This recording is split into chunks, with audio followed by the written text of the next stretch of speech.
Good evening. I'd like to welcome you all to the special meeting, because it's a Tuesday, of the Board of Selectmen on November 13th at 5 o'clock. First item on the agenda is the First Selectmen's report, and under that I have the Sustainable Connecticut Award presentation, and we're waiting for John Gorham, so we'll hold a few minutes and I'll just get going on the rest of it. I read in this morning's newspaper about Amity High School students speaking out at a Board of Education meeting last night about incidences of anti-Semitic and other forms of hate speech they have experienced in our community and our schools. I am heartbroken to hear their firsthand reports of a rise in such intolerant behavior. At the same time, I'm very proud of these young people for speaking up. The first step is to shine a light on the problem, and the next step will be for Amity Board of Education and the school administration and faculty to take actions appropriate to meet this challenge. I will state firmly, there is no place for anti-Semitism or any other type of intolerance in any community. Hate will not find a home in Woodbridge. I assure all residents that I will do everything necessary to uphold our community's values and our equal rights to be free from harassment and bias incidents. We will send a strong message that our community does not accept behavior that harms, intimidates, or targets anyone. I speak as your first selectman to say, we will not tolerate intolerance. Now for the rest of my first selectman's report, I will keep it very brief. Since our last Board of Selectmen meeting, I attended on October 12th a tour of the Darling House barn. Also a meeting with the DOT regarding Exit 59 updates. I met with Steve Miller regarding economic development opportunities in our business district. On the 19th, I met with members of the Economic Development Commission, and then later that day met with members of the Massaro Farm regarding extension of the town's lease. More on that to follow. On the 20th, I attended the Halloween Hoot at Beecher. On the 24th, attended the monthly SCROG meeting, and on the 28th, with David Lober, Dr. Lober, the 50th anniversary Boy Scouts Harvest Luncheon, and also on that day I was a judge at the Pup Fest contest held by the Woodbridge Dog Park Cooperative. On the 30th, I went to the CCM convention, and Sheila will have more details on that report. We attended some interesting meetings along with Tony and Terry Gilbertson. On the 31st, I attended the annual truck retreat at the Firehouse. On the 5th of this month, I attended the Town Plan and Zoning meeting regarding updates to our zoning regs. I know Joe Crisco was there as well. On the 10th, this past weekend, I attended a lovely night at the Tavern Night at the Darling House, lots of fun. And on the 12th, which was yesterday, I spoke at the Beecher and the town's Veteran Day ceremonies. And that's it. I also have a statement that if it's okay, if you'll indulge me, I'd like to read as well from the superintendent of schools. I talked to Terry about it, and I can share copies with you, or if you'd like me to read it, it's up to you. But I think it's important that the community knows that we're taking this incident very seriously. Dear Amity community, the Amity Board of Education and the Amity School District were shocked and saddened by fears and concerns reported by the students and community members about the anti-Semitic behaviors that have expressed in both school and the community. The students feel unsafe because of these hurtful and hateful acts against them and their community. The Amity School District will not tolerate this type of harassment and will investigate and take disciplinary action against students who demonstrate unacceptable behavior. We will also cooperate and coordinate with the local police department in some of these investigations. The district will take a leadership role in partnering with the community, including religious leaders, elected officials, advocacy groups such as the Anti-Defamation League, state and federal officials, youth groups, and other people of goodwill in a comprehensive effort to address this issue in our schools and our community. The most critical members of this partnership are the students, families, and staff of our schools. We sincerely welcome their involvement. Our goal is to make the Amity schools and community the inclusive, tolerant, and safe community we all demand it should become. Again, so I have copies for all you guys if you want to just do that. Thank you. And John Gorham is not here yet, or he's here, yay! Hi, John, come on up. And of course, Commissioner Rob Clee, come on up. I thought you were already up. This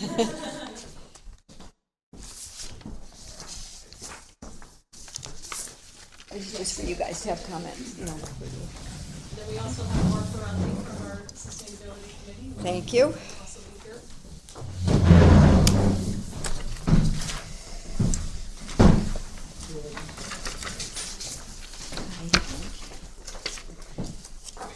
Should we introduce everyone again, or you did? We're good? I think. Okay, good. Just for our TV audience, thank you. This is what we did. I know. And I'm here. You guys did. Yeah. Well, no, actually, these guys did. Yes, they did it. And Sheila, Yeah. getting the points. So, good afternoon, everyone. I'm Rob Clee, the Commissioner of Connecticut's Department of Energy and Environmental Protection, but more importantly tonight, I'm also a Woodbridge resident, for those who didn't know that. I'm also a member of the Sustainable CT Board of Directors, and that's actually the capacity that I'm here in tonight, and to congratulate and recognize Woodbridge, my hometown and yours, as a Sustainable CT Bronze Certified Community. A little bit of a background here for those who don't know that Sustainable CT is a voluntary program that's really meant to inspire and accelerate and recognize sustainability actions by Connecticut towns and cities. We are just completing the Sustainable CT's first year, and we're very excited that we're not excited that only 22, but we're excited that 22 municipalities have achieved certification, and I'm excited that Woodbridge is one of those. Yay. Yes, you should. That is a worthy, of giving yourselves a round of applause. And what it is a recognition of is really a lot of hard work by so many people here in town and around town. Municipal leaders, staff, volunteers who are an amazing part of this. You completed actions totaling over 200 points in a broad range of sustainability categories that included enhancing your local economy, protecting, preserving land and natural resources, developing and fostering those cultural ecosystems that make places great places to live, your efforts on planning, on transportation, your physical infrastructure and your operations, your public services, your housing, and on equity and inclusion. And those are really those really multifaceted elements that make for a place that people love living and working, and as a resident, I love living and working and being in this community. So congratulations to you all. Thank you. You have this very nice plaque, which has actually been sustainably designed. It can go inside or outside. It is theoretically weatherproof, so you can find a good place to put it and display it around Town Hall. And there are, you may note, 2 more spots. Yes. So we have more opportunities to get bronze. No, but we did bronze. We have to get silver and gold. There is no gold yet. Whoa. So we haven't even established as part of Sustainable CT what gold is.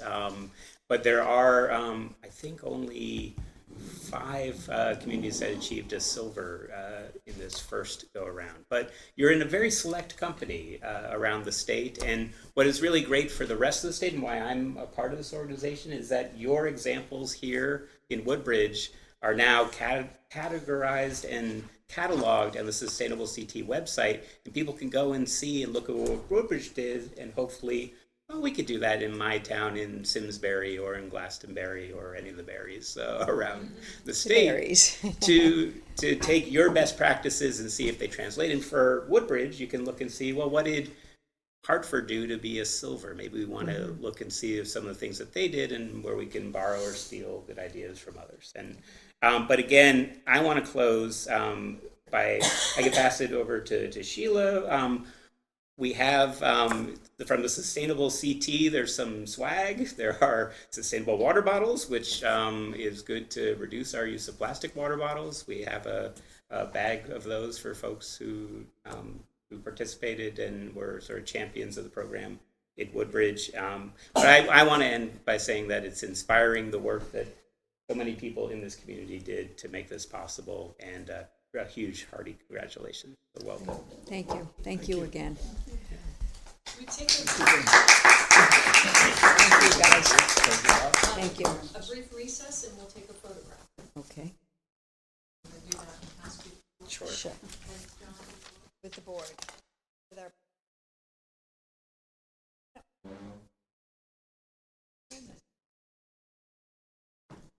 Joe loves Selectmen together.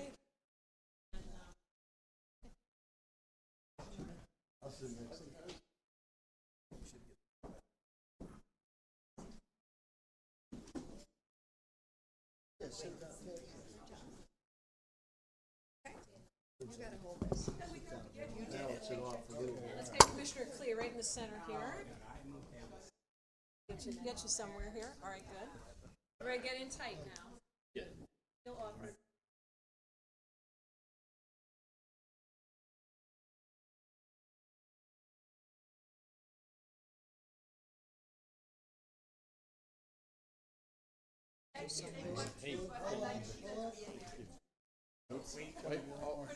Newspaper. So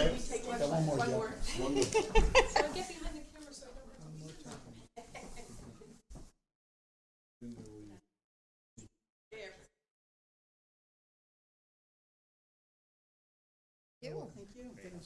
Thanks, Bettina. Okay. Let's put this someplace safe. A lot of BTUs in there. If we have them, put it in the fire. It's really heavy. Right. Can I give this, let's pass that down to somebody who will protect it? And I'll probably knock it off. You're a riot, Alice, a regular riot. Okay.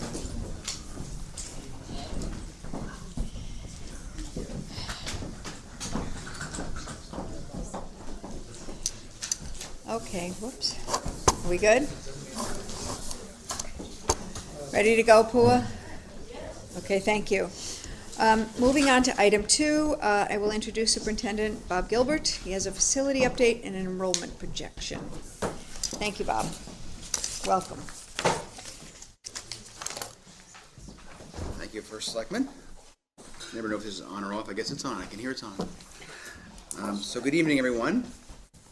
I forgot to talk about something. I had an intro to you. It's one of those days. Thank you. I just wanted to let the Board of Selectmen know, I'm going to appoint additional members to the Ad hoc Beecher Renovation Review Committee. I thought you should know ahead of time, but things happen. 2 of the members have resigned or moved, so the problem is it was one person, Andy Esposito, all by himself, and I thought it'd be good if we had a couple new people, because he's doing a woman's job. As you know, back in January, I appointed a small ad hoc committee to advise the Board of Selectmen regarding the issues that have occurred at Beecher Rd School post-renovation, beginning with the pipe freeze incident last winter and continuing with the high humidity incident and the pool dehumidification issues late this summer and up to the present. Andy is the sole member remaining of the original committee, so I'd like to add the following members to assist Andy in continuing and finalizing the work of the committee. Claire Coleman, who is a member of the Woodbridge Board of Ed and chair of the Woodbridge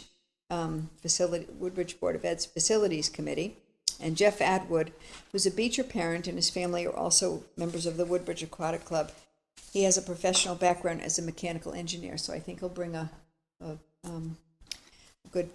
he's a good member to join. And Sheila McCrevin from the staff is going to serve on the original town building committee and will continue with this ad hoc. So, given that, I will now introduce Bob. Thank you. So hopefully we'll have more folks. Thank you. Poor Andy, one That's person. good. I'm sure Thank he'll you. be glad he will not be lonely. That's good. Oh, and before I forget, I want to acknowledge Margaret.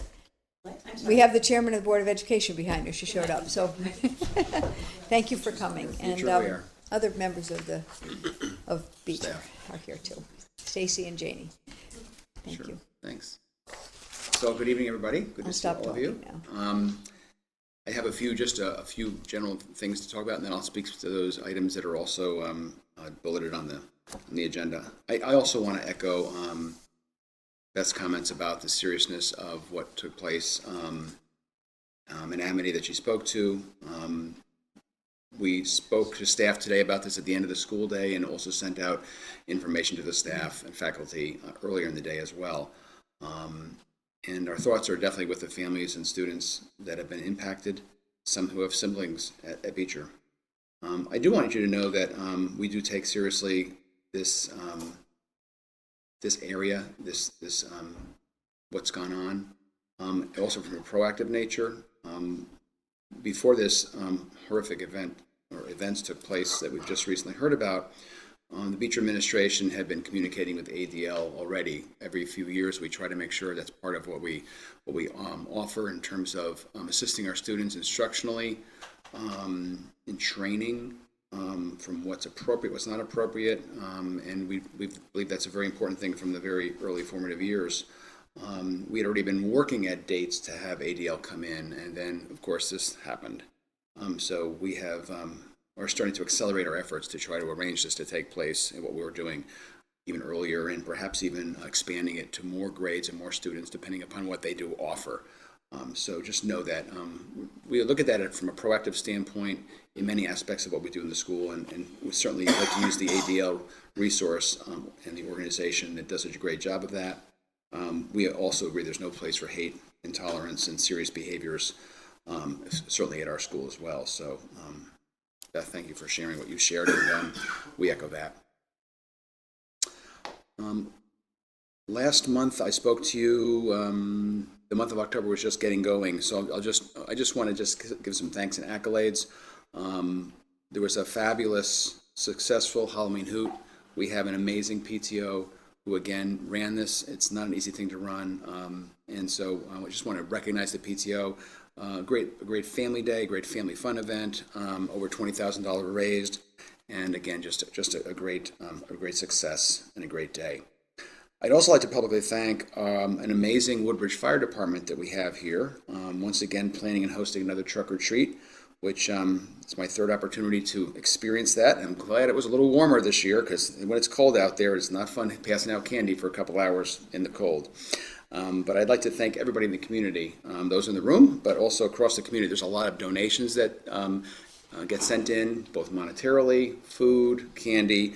It wouldn't happen, individuals and businesses alike. So thank you to everybody out there who made that such a great day and a great evening and a safe evening for the students of our school district. And I know, based on the numbers, they come from all around. It's not just Woodbridge kids who are there. There's kids from all over. I also like to mention that we had a very, very important Veterans Day yesterday at the school. I'm really glad the school opens on Veterans Day here, because we take advantage of the opportunity to help our kids instructionally understand what Veterans Day is all about. We bring everybody together as a school family. We invite as many veterans as we can possibly invite to the school, whether they be parents, grandparents, family members, town residents, whoever that might be. I'm sure we miss some, but we do everything we can to open our doors up and to honor and recognize those veterans in the school in a full school assembly, really a family, is a school family opportunity for us to get together and do something very special. Our veterans feel very, very, I think, blessed by that event each year, and it was really just, again, a great pleasure to have that opportunity yesterday. So for all the veterans out there, thank you for your service to our country, and thank you for those who were able to participate. And First Selectman, thank you very much for being there as well. I'm going to talk about budget news a little bit. We submitted our FY20 Woodbridge Beecher capital budget to the Board of Ed recently. It was approved by the board with a couple of modifications. And I'd like to thank a few folks. I'd like to thank members of the Board of Selectmen, also members of the Board of Finance and Board of Education, for those who were able to make it that day on October 22nd to actually walk around the entire grounds, to walk inside the building, to actually let that capital budget come to life, because I think that was an important thing for us to see what's on paper and what it actually looks like in reality. So we thank you for spending a good chunk of that evening with us, and we'll be talking more about that at our capital budget presentation, which is coming up in a few weeks. In terms of our current operating budget for FY19, I talked about a deficit last month. We continue to run a deficit. Our special education deficit was $110,000 last month. It's down a little bit to $103,000. As you might remember, about half of that deficit is really due to the town's reduction of our budget last May, when $50,000 was earmarked to be reduced and captured in another place if it was needed. So there's really no change. There's a slight dip or a slight reduction in our special ed deficit from last month to this month. Our total deficit, which includes the special education portion, is up a bit. It was $172K last month. It's now at $205. This is due in large part to the various charges that we have recently incurred. Part of that is the Van Zelm study, but also recently different pool parts for the Dectron dehumidification unit, and cleaning and things like that. So we continue to incur a number of things like that are really bringing that deficit in total up a bit. So we continue to monitor that. I know there'll be some opportunities for the town to talk with us and about, where do those charges actually belong? Do they belong totally with the school, totally with the town, or somewhere in between? Certainly this is an unusual year for those kinds of costs. So that leads me to the facilities update and the enrollment, which are parts of the agenda tonight. So 2 parts of my facilities report I'd like to give to you. In terms of the Van Zelm engineering study that we spoke about back in September, as you might remember, that was approved back in September to take a really close look at the HVAC system in our building, which was part of the building project. I was in touch with the chief engineer about this over the weekend, and he has indicated that he will be sharing a report with us the middle of next week. So we anticipate getting that report. I would anticipate that report's going to have recommendations. As any report like that would be, it will be reviewed by both town and Board of Ed, and I would anticipate that a next step in that might be how do we move forward on those things, and certainly finding out what the cost repercussions might be. In terms of the other part of the facilities update on our pool, as you know, this has been a very, very difficult time, and we want to say thank you for the patience of all the swimmers in town, the Woodbridge Aquatic Club, and all those others who use the facility. This has taken a lot longer than we had expected, but there has been an extreme number of meetings and a lot of coordination between town and school, and it still has not been an easy process. Parts that were needed for the Dectron dehumidification and circulation machine were delayed because they were not available. They were finally delivered. They were delivered and installed and balanced in the last week. The balancing work that was done, there was an identification that a further adjustment needed to be made to get the unit properly balanced so it really could be tested to ensure that it was working properly. The challenge that we had was getting both the installer of the bearings and the balancer here at the same time. That has been one of the greatest challenges because they come from two different companies. We do have a date for this Monday for them to be on site, for that to be adjusted, and for us then to test the actual equipment for a period of days, a few days, and to make sure it's working correctly. One of the things we have all agreed on is that we want to make sure that we get this equipment running properly before we have people get back into the pool, because we don't want to have it operate and have another problem and then have to have them leave again and find alternate places. So the scenario right now is we are having the work done on Monday for the balancer and the installer to come together. There'll be a period of testing.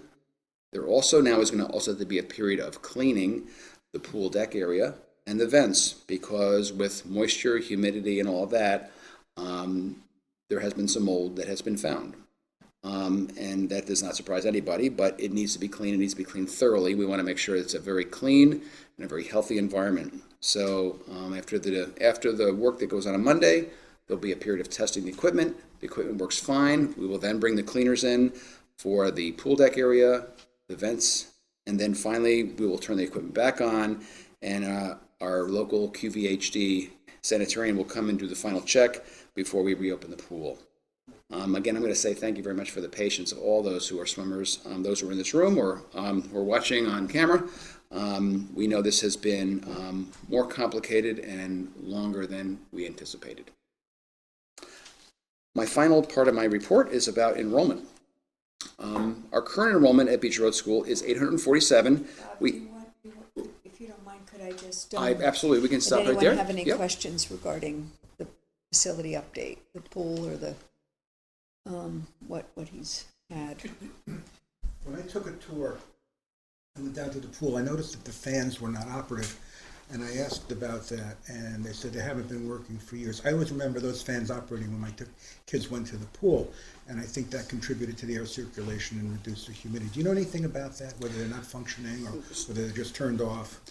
So I think, Dave, my understanding of that is at a time with the previous equipment, that would have been an integral part of the circulation in that room. What the new system, when it's operating, and when it's operating properly, does not require that because of the capabilities of that system. So that is my understanding of why those fans were no longer an integral part of what goes on in that room.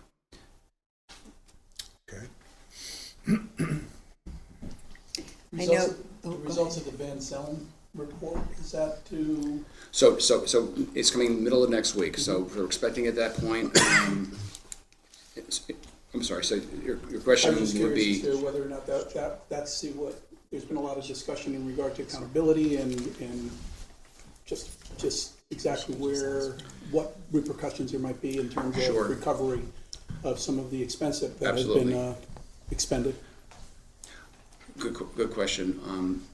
I think our process and our outlook on this has been all along, we want to get things fixed as soon as we can so people can use the facility, determine, and from this report, I think what we're looking at is we want to hear the report, which will help us to make a determination, and Jerry will be a key person in this, as to what we would be doing to go back to the original installers, designers, engineers, overseers, in terms of whether there's anything to gain back from that. But it is realistic that that report will contain that type of information. That's the expectation.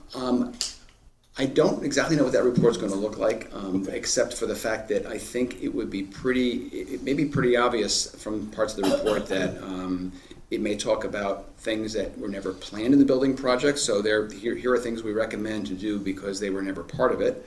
Or here are things, I'm speculating now, may not actually happen. Here are things that need to be done differently or should have been more equipment, less equipment, different sizes. There's all kinds of possibilities. So I think, and we'll have the opportunity to ask questions and to press on those kinds of things to know whether, where we can go with that. I don't know what that report's actually going to look like. So stay tuned on that. And I think what you're saying is something that we're all thinking about as we move in that direction. We have a question from the audience, and usually we don't interact, but it's okay. If you have a quick one, it's My okay. name is hi, I'm Julie. You have to introduce yourself. Come on up to the, yeah, sure. please. Hi, I'm Julie Shi. I'm the president of the Woodbridge Aquatic Club. And I'm just hoping that we have been out of the water at Beecher Rd School for the past 4 weeks at least. And I just want to share with you guys that, this has been a hardship for us because, again, in the previous years, we actually pay for the usage of the pool as a club, and we pay for the upgrade, and we're so interested in keeping the pool in the best condition it can be. And, we're a little disappointed that this was not done sort of in the summertime where things could be easy, and this is sort of now dragging on because we have ended up having to rent pool all over the state. And I'm hoping that maybe we can get this coordinated because now we're talking about Thanksgiving and beyond, which is I don't think we're going to have any members left because it's really been hard. There's no pool rental available after Thanksgiving. Mm-hmm. High school is going to be done with the swimming. There'll be a time where I just cannot. My coach just said that we're renting Ansonia Pool, we're renting Wesleyan Pool, we're renting Albertus Magnus Pool. We're sending people all over the state. I don't know if there's a better way, and if I can help with coordinating the time to have this done, the cleaning to be done, so that at least we can have a drop dead date of after Thanksgiving, because our program just is not sustainable. Because this is what we're trying to prevent. So understand. I'm hoping that I if think there's we're any all way, just doing our best. It's just so hard, and I feel so bad. It's just. and so I just want to see if even the try. cleaning part, I know that you want to make everything, but if we can, I don't know how many days they need to have the cleaning to be done. The cleaning should take about 2 days once they're able to clean what And again. then we'll talk about Thanksgiving, and then people are not working on Friday or Saturday. I'm just trying to think in my head. Now we're moving into 2 weeks beyond Thanksgiving. Our program is just not sustainable in the sense that I'm hoping that we all can work together to get this moving quickly. Thank you. Thank you so All much. right. I would just say, Julia, and we understand, and we wish this was over and done with as well. Beth and Tony, who are up there, and we've spent more time together about the pool than we ever dreamed about I spending think about so, the pool. yep. And so I guess what I'd say is, we understand what you've had to go through, and we're sorry that's happened. It's been more complicated than we'd ever dreamed of, because you're counting on people to come in and keep timelines, and we have everybody lined up to do what we need to do. We just need to have it happen and fall into place at this point, without any other bumps in the road. So, It's clear to everybody who's involved in getting this done that there is an urgency at this point. Okay. Is it, that's the case? Yep. so thank you for that. As I just roll over into an enrollment, our current enrollment is 847, which is, we've pretty much stayed the same for the last few months since school started. We're only up 3 students since we began in September. I think the enrollment report that I sent over to the town leadership, I think it's been shared with Selectmen and Finance, and I would just, I know the presentation tonight also that we hear in a little bit is going to have a little bit about enrollment and a lot of other facts and figures and other kinds of things. I do want to just hit the highlights of the enrollment projections that Dr. Peter Prouda has provided to us. He has provided to us for the last several years. We know that our current enrollment of 847, he's expecting that we'll look at like 870 next year, so 23 more students than we have now, even to next year. But he's looking at a projected growth by the year 2028 of 975 students, which is 130 students over what we have now. What I will say is that his projections last year were underscored. I mean, we actually had more students move in than he would have anticipated. So the rate of growth was even greater than he would have projected last year. We're certainly hoping that that's not the case as we move forward in the next few years. But I will say, though, I think some of the information you'll see tonight, while it might be a year older than the information I'm giving you right now, this is going to not just impact the number of staff, but it's going to impact how space is used, or the lack of space that we have in terms of programs, and how programs will no longer have a space. So there's definitely a lot of implications to a place where parents are looking to move to. So it's a good news, bad news thing. It's a good news is people like coming here. They find they're coming here for lots of reasons, and one of those is the schools. And the challenging part is the budgetary aspect and the space and how we plan for that. So that ends my report. I don't know if you have any questions on enrollment. I don't want to, the enrollment, I think I've hit the highlights really. What are we looking at for next year, and what are we looking at over a long period of time? Anyone have any? Just a quick question. With special ed being such a big part of the expense, is there any correlation in terms of, like, you have that enrollment, but it's not necessarily a stable line, if you will, because depending on how much special ed there is there any statistics or any projections on that? So there's a little bit of correlation there, is that while we've been going, while the total enrollment's been going up, so is the percentage of students in special education. Right. We've gone from 9 to 10 to 11%, or close to 12% of our total population. So, it's a higher percentage of a larger number. So that is bearing out with more needs. And quite honestly, just like we added a 0.5 special education teacher this past year in our budget, there's going to be a need for looking at that area as well as we move into the next operating budget proposal.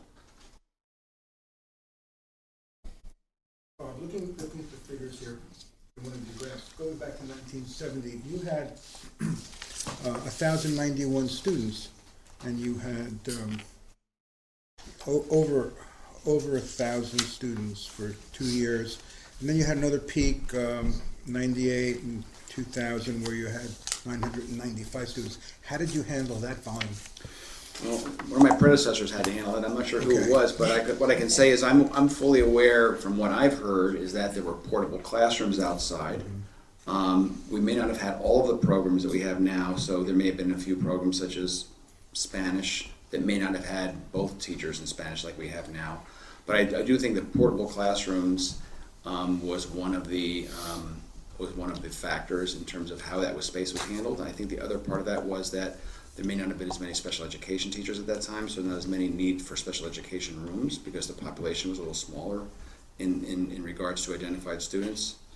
I would also say that just looking at how we do business differently now, one might say, well, add a few portables, okay? But we have such a very high premium placed on security, and the way we have added security to the building, to take a look at how you would add outbuildings and security, it would be a disconnect in terms of safety and security for those who are not part of the regular building. So, but Dave, I think to answer your question, I think portable classrooms was the answer at that point in terms of handling most of that. South? 1971 was south part of the building was built 71, I believe.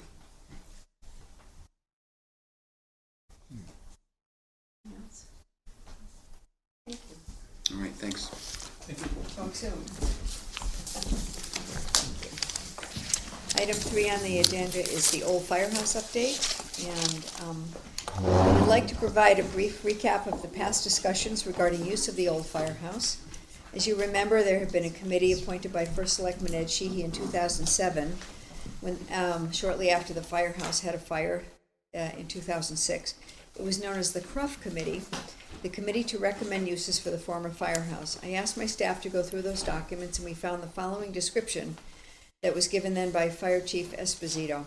Quote, when the new fire station building committee was given the charge to build a new facility of 20,000 square feet, it was understood that the 5,000 square feet that was removed from the original plan could be found at the old firehouse.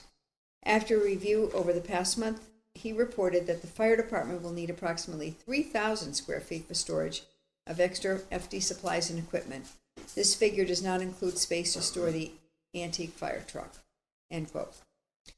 Since that time, with the planning underway for a shed at the firehouse, I've had a meeting with Fire Chief Aaliyah Alexiadis to discuss the process by which we will work out the details of what will be needed to be stored where and when. This will be a moving target, as construction work is planned both at the old firehouse and to construct the shed at the new firehouse. Aaliyah pledged his commission's assistance to help ensure this planning goes smoothly, and he's going to. When I met with him last week, he assured me he's going to have a meeting with the members of the fire department to do a space needs assessment as to what could possibly go where. So that's pending. As for recreation program space, after an inventory and assessment of age and condition, we hope to move the existing fitness center into Bay 3. I have spoken with a member of the commission who's here tonight, Dwight Rowland, and also Rec Director John Adamovich, and they're okay with this, I think, but it has to go to the commission, obviously. It's our decision, but they're fine with that. That will allow us to complete the renovation of Bay 2 as a multi-use program, space that can accommodate activities of not only the rec department, but also the library and other departments, such as human services and training needs for all town departments as well. I believe this new shared use of community space will accommodate the needs of our town and its people, now and for the years to come. As far as Bay 1, right now the plan is to put the antique fire truck in there, and the other space will be determined. Tony Genovese met with John Adamovich, and subsequent to that I met with Dwight Rowland, I just told you that, in his role as on the Rec Commission, to be sure we clearly communicated the plan that is taking shape with regard to rec use of the old firehouse. I'm pleased that these discussions are going smoothly, and I want to thank everyone involved for working collaboratively with us as we seek to balance all the needs involved in the planning for this project. Now, I don't know if you want to talk a little bit about if you guys want to reach consensus on this plan, or maybe you want to do your financials first. It's up to you. So we presented the financials last month. There's an extra copy in your package. The idea here is that if a use is determined for the building, we could,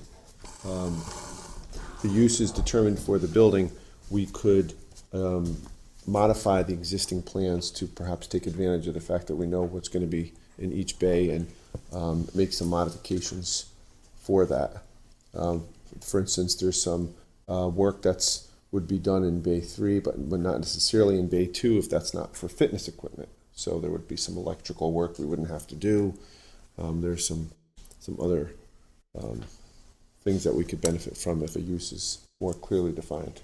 I do want to add that the Amity Board of Education was given a lease agreement, and unfortunately, due to a lengthy meeting that I guess ended up at 11:30. They were not able to get to it last night because of other issues that came on their agenda. So unfortunately, we don't have the lease agreement, but I believe they were going to discuss it and vote on it last night. So unfortunately, I think that's going to have to be postponed now for us in terms of that part of it. And our Were bond, there numbers in there? Were there numbers in the agreement? Were there that's projected one, numbers? it's one area we're just still discussing, yes. We did discuss with, and our bond counsel has prepared documentation should we decide to go that route. That was the other charge from last month. Right. Yeah. I think at this point, we can't really vote to do anything 100%, but if there's consensus from the board, perhaps we could, because we're going to have to go back to our architects, depending on the use. Right. And also probably get an extension on the steep grant, Right. which we think we can do. And it's just a bunch of dominoes that have to Right. sort of happen. But I wanted to just keep you updated. We had a different plan for this evening to kind of go forward with this a little bit more, but we don't have the lease agreement yet for Amity, the transition program. So if you guys are prepared to come up with a consensus, or why don't we talk amongst ourselves, or how we feel about it? Based on what we initially discussed as in regard to the Board of Education utilizing the space, it seemed as if there was going to be a favorable payback in regard to utilizing that space for that purpose. Right. So from my perspective, if that's still on the table and it's more a matter of just crossing the T's and dotting the I's and coming up with the numbers, but if the numbers don't bear that out, then obviously that changes everything. In other words, if the lease amount is not sufficient to, it's going to be a 20-year payback, then obviously that's a different conversation. But from what I understand so far, everything is still favorable. Mm-hmm. So. And I would be interested in everyone's opinion about the use needs down below. Bay 2, Bay 3, if you think. So we have a $500,000 grant that has to be spent, right? Right. We lose it. Oh, we have, yeah. And you think we can get that extended? And what would the period of extension typically be? Do you have any idea? It's typically tied to a timeline that you present to them with the With a realistic construction timeline. plan? Right, So that, right. So if you have, plans or you're on a path forward and you estimate the timeline, construction, all that. so the 500, then the total, So it's around 2 million. 2 million, 1.9 or 2 million? Yeah, it's about 2 million total costs with a little over 2 million. Because all our discussions have been along the line that Mika just laid out, that we wanted to try to amortize the payment of that with the use of that upstairs. Right.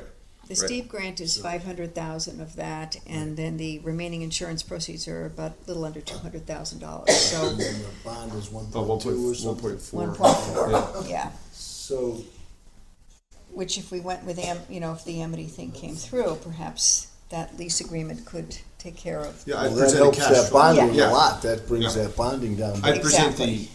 the So this Payback. antique, I'm all for antiques and all, but what's the purpose of this antique fire truck? I wouldn't speak for them completely. I know that they use it for parades and it's used for funerals. And beyond that, And it has to be stored in a certain way to maintain it? I guess so. guess. Yeah, we could have the fire chief I'd come like back to, and I'd go like over to have it. some of the details on that. Yeah, we could get that. I mean, If we have a member of the fire department here this evening, if you want to talk about it, John. It's part of the history of the town of Woodbridge's fire department. It's one of the first trucks ever used, and it's the first truck we ever had. We restored it. It's in perfect shape. It's ready, and it's part of the history of Woodbridge. Okay. It's in And does it the, have to be stored in a certain way, John, to maintain it, Yes. heated and so It has to be forth? heated, Right. controlled heat. before they repaired it, it was in a garage and it was a mess. And they Right. spent a lot of time, and a member of the department kind of held it, but because there wasn't anywhere to put it when they were using the old firehouse. But now that we have everything out of there, and it's kind of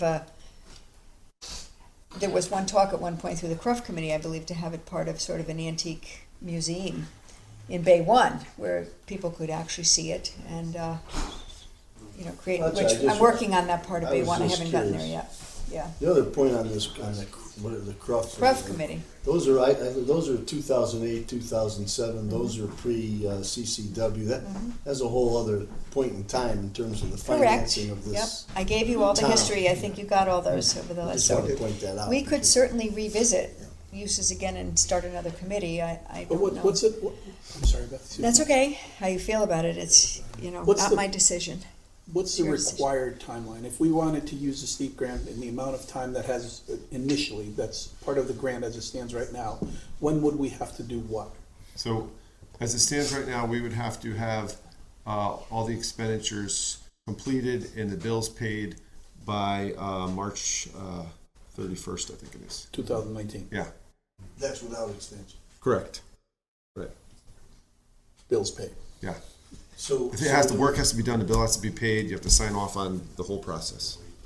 What's your best guess, because that's all it is in terms of the time, the appetite for Amity to rent that space for the program, the timing to seal the deal and what the numbers might be? Do you have any sense that we're on track to put something favorable together? I guess it's the same question Mika just So asked. we were hopeful to have some of that for this evening, but we didn't, so hopefully for your next I meeting. mean, it might be worthwhile to have even a special meeting on that or Good. something. If we Yeah. want to move something along. We could. you know. Yeah. Right. If Amity's willing to have a meeting to do it, so. I know that, I think that there helps, was that helps enthusiasm. this whole project a lot if we get Yep. somebody up on that second floor. What's the figure is about $250,000 a year that it costs to outplace the students out of the district? Right. That's what was discussed initially, but I don't know if that number has changed. I understand that it might not be that high, but I I don't don't know know. that for I sure. This is can't all based on remember. But enrollment. I the can't initial remember. discussions we had was 225 or 250, something in that area. So it would be in our best interest to try and get that locked down for the 2019-20 school year. Well, I think that would I have, don't if we're know gonna if do a that's gonna deal with happen. them, it has to be a long-term Yep, lease if it's. It would gonna be help long-term, us with yeah. this I think it Yeah. is, right? It's Yeah. a 20, I think a 20 year? 10 I think to it's gonna be a 20, 20-year lease 20 is what years, yeah. was gonna be presented to the Board of Education last night, And so.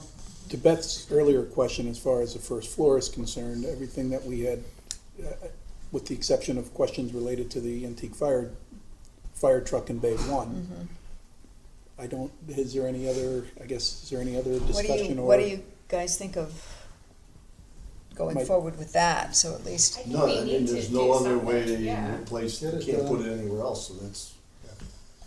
I mean, I'm talking I about can't Bay 2 comment and on Bay the- 3, the though. fire What do department, you but- think about Bay 2 and Bay 3 in terms of those uses? I think the focus needs to be, we have to prioritize, and I know that they said they can't do it in phases, but let's get the upstairs completed. Worry about finishing the floor in Bay 2, for the museum, if that's something, or That would be the, I'm the sorry, the multi-use, fitness multi-use. equipment. Bay Right, 3 is the big one.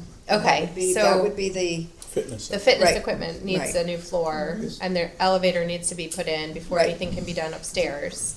Is there a pressing need to move the fitness center and move human services out of their present locations? we're not moving human It services, wouldn't be human just the services. Rec, yeah. okay. Is there a pressing need to move rec and the fitness center out of its present location? John? Right, Well, What do you think about that? what I'm getting to is, You know, I have a fitness center right now in 2 locations across the hall from each other. yeah, Which makes it a supervisory place for safety, going back and forth, and they're too small with the rooms that they are.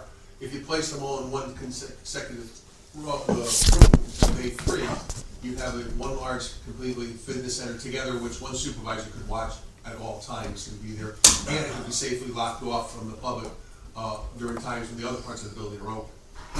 right, that would be more ideal than what you have now, but what you have now is still satisfactory. The driver of this is this $500,000 steep grant. Yep. The question, Well, I also think the driver is that this building we haven't used it since 2006. And, 12 years of, we need space, we need can't- space, we right. have insurance, we it have, seems as if you can't do $500 or even $691,000 worth of fix. right, but Right. what I was So-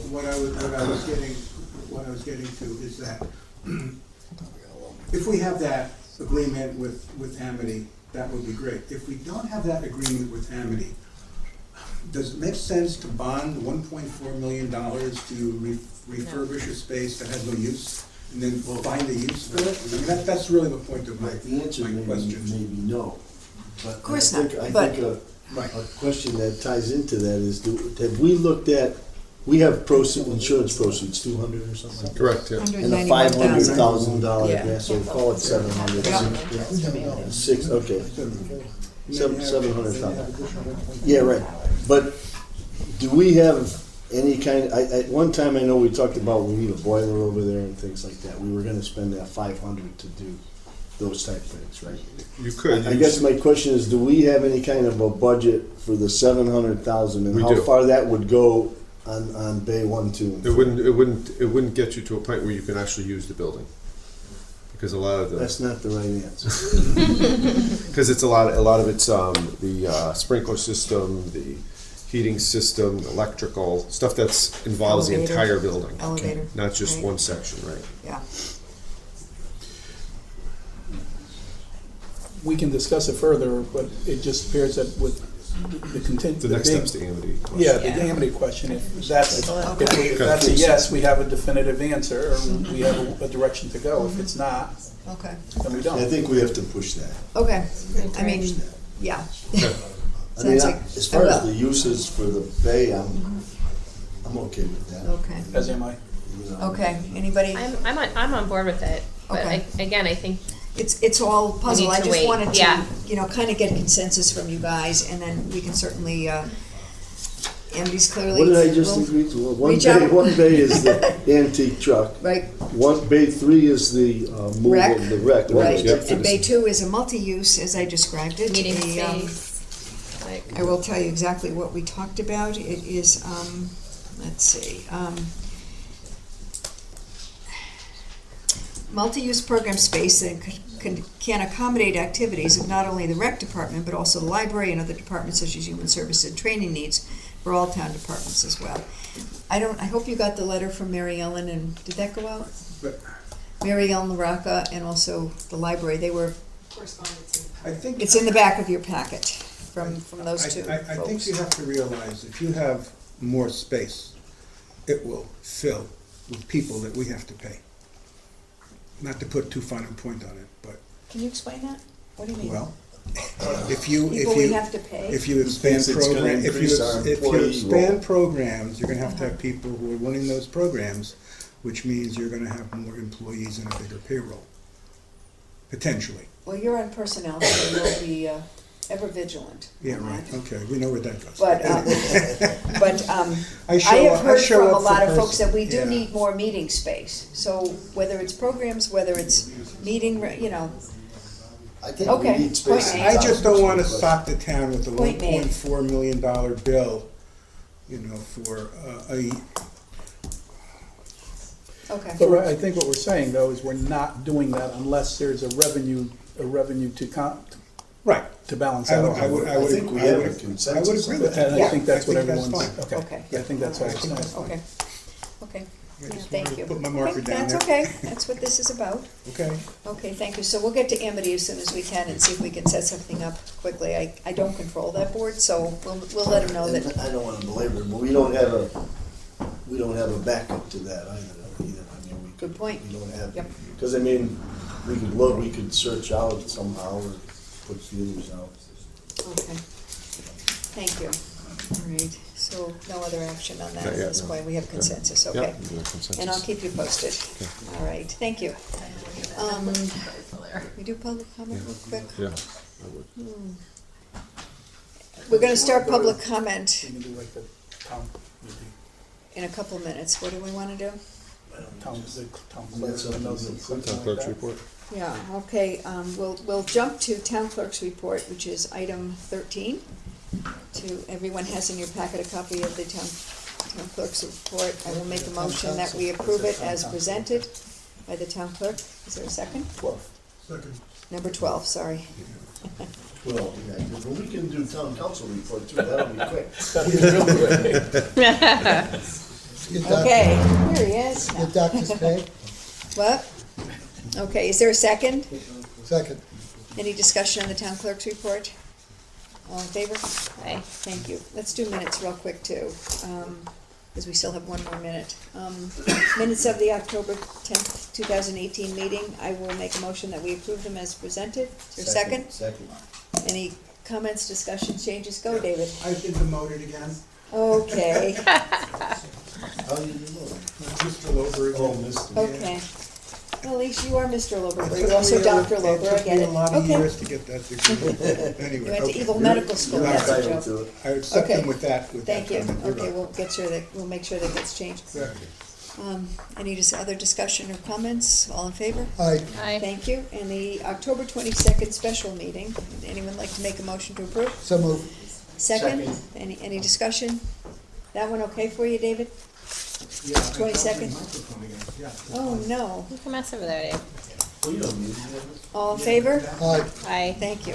Okay, and it's now 6 o'clock, so we'll begin. Sorry, guys, it'll be quick. Public comment, David's thank you. hanging. It's Please Dave. remember, David's hanging on the back. Thank you, Margaret. You do it all. When you come up, as usual, it's 2 minutes if possible, please, because we have a busy agenda this evening, and we will invite public comment at this time. Well, that went quickly. No. Thank you. Oh, 2 minutes, my friend. Yeah, we have a huge, Seems I haven't been here for several. we have a huge agenda. Sheila's got her bullseye timer. You don't get to bank the time, Bob. You have a No, it doesn't bullseye work timer. that All way. right, real quick. Bob Hill, 68, you cut into my tongue. Okay, 688 Cornhill Road. Hey, just a couple quick things from our last rec meeting, just some observations on the agenda and that type of thing. So, I think you may know that the Beecher tennis courts are closed and not able to be operated because I guess there needs to be money to fix them. So that's unfortunate. Hopefully at some point we can find the money to take care of that. I know that I walked in kind of the end of it, but I kind of knew that at one point in time, the fitness center was going to Bay 2, Bay 3. Originally it was going to Bay 3, but then, God rest his soul, Bob Gregg pointed out to us in the layout it wasn't going to fit in Bay 3. So I guess we're going to have to do some creative laying out or figure out how to work this up, because when you go from 8 walls to 4 walls and with the ADA restrictions and widths of aisles and doors and that type of thing, there'll be some challenges. So we should really lay that out. I know that I heard that. What do you mean, we? Well, we all should, work together on Yeah. what that's going to be I in think terms so. of what the final Yeah. plan is for that. I hope you guys can, with the rec commission. I hope so Okay, too. thank We you. had previously worked through We that, will one, work but with it's you, changed yeah. since then, I guess. Okay. So, and I guess I'm not sure what's happening with Bay 2, other than I guess I heard something about additional rooms or whatever, or meeting rooms. There are additional rooms in this town that we own that we don't seem to get access to, that we probably should get access to be able to do some meetings. And I think you all can figure that out. Other thing, real quick, I'm glad to see that the skating rink is on the agenda to discuss. And Beth, you had called me about our creative solution when you're dealing with the dog park, and I thought that was a wonderful idea, and I think that works well. One thing that John had pointed out to me, I guess, if you do it as concrete, which is really what we should do, so it preserves itself and also the ice stays colder longer. The only issue is if we do decide to use it for parking in the spring, it gets a little more expensive because you got to put rebar in. So that's something to give some thought to in terms of where we go with that. I know the pool is on the agenda, and it's kind of unfortunate that we've kind of come to the point where I think we are at this point. A lot of towns do have town pools and beaches, and I know the criteria became break even. Unfortunately, a lot of the things that were said, and Beth, I know you were in support of it, but a lot of things that were said by a number of, or some of the boards in the town really weren't helpful to the process and really ended up being kind of a self-fulfilling prophecy to our efforts to be able to move along. We kept it alive for probably 4 or 5 years and did the best we could with it. And John and Dave Cohen and LaDonna and the staff really did the best they could to do what they could with that. It's kind of unfortunate, and I know with basic where the taxes are in the town, there's really not a whole lot of room in the town to work with that. So, and I guess the only other thing is dealing with the indoor pool. I know Bob Gilbert and his staff are dealing with that. I know we'd asked for some information in terms of the warranty. The one thing, I guess, in terms of the warranty that people may not be aware of, and I'm sure the town's looking at it, or Jerry Weiner's looking at, is the difference between the warranty that you're given with something which is the express warranty versus an implied warranty. We spent the kind of money we spent repairing that building. If during regular maintenance, in terms of whatever is required, is met, there's an implied warranty that these items should last longer. We did ask to see those, but I guess we're not part of managing that part of the process. So that's it. Thank you. Thank you. I might have been over my 2 minutes, but. Thank you. Anything else? And off we go. And I will introduce CERC. Thank you for being patient. Pretty close to 6. Right. Just again, if you don't mind, just giving your names again, or it's up to you. We have a PowerPoint. Hi, everybody. I'm Bob Santi. I'm the CEO of the Connecticut Economic Resource Center. And just a little bit of history, I guess. This is our 4th appearance before the board. The first time we were here, it was to discuss how trends in data and research about your grand list could help the town in making more informed judgments about priorities. And as a result of that, we were retained to do a study of the grand list, both the expenditure side and the revenue side of the grand list. When we came to you the second time, we had created a cohort of towns which allowed us to look at your expenditures, your revenues, compared to towns that are similarly situated in the state, and some that folks in town feel you're similarly situated to, so that we could say, well, you're not really like some of those towns. So it's myth busting a little bit on some of the towns that folks compare you to. So that was the second meeting. The last time we were here, we presented you with some preliminary findings on both the expenditure side and the revenue side of the budget. At that time, we were talking about getting more granular information, particularly about the residential components of your grand list. And we since have received that information, and we've evaluated it to give you a better idea of what properties are holding their value in town, which properties are not holding their value, that might inform decision-making about the types of housing that you could build in the future that might be great contributors to your grand list. So tonight we hope to present our final report to you, at least as far as this PowerPoint is concerned. And after tonight and any comments that we receive from you, we will finalize our report in written form and present that to you. So we're happy to be here once again. We've enjoyed this engagement. We think it's going to be informative as far as the future of your budget making and your finance, and we're happy to have done the work. So thank you for the opportunity. Now I'm done, and I can turn it over to Rachel, who's actually done the hard work on this, and she'll present you with the final recommendations. Yes, and first I just want to echo Bob's comments. Thank you again to the board for having us. This has been a really exciting project, and one that we hope other towns across the state may kind of use as a model for some of their own planning purposes. Again, the objectives here, right, were to help, to assist in making the budget and planning process more data-oriented to the extent the data is available. Provide data so that Woodbridge can evaluate its performance relative to similar municipalities, as Bob talked about. And in this portion of the presentation, we'll be showing you our preliminary findings on some hypothetical budget scenarios that we modeled, so that the town can understand how some of your decisions today could impact, your future financial picture. Go ahead. So the question came up last time about district reference groups, which are groupings of the school districts within the state. So the DRGs classify public school districts based on certain socioeconomic factors. The classifications are the letters A through I, with A consisting of affluent suburban districts and I consisting of urban districts with high socioeconomic need. And so the state kind of group school districts that, again, have similar socioeconomic characteristics. The criteria for those include median family income in the district, parents' occupations, whether they're more, kind of professional occupations or service-oriented occupations, poverty levels, total enrollment in the district, parents' educational levels, family structure, whether you have more, two-parent families, or, whether there are preponderance of single-parent families, or, children living with, grandparents or other family members. Home language, which is might be your portion of, English language learners and things like that. So Woodbridge and Region 5, the Amity School District, are both in DRG-B.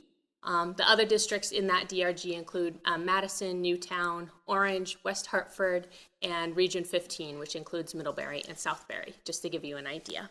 Rachel, is it limited to that, or is that just a sampling of ones in this DRG?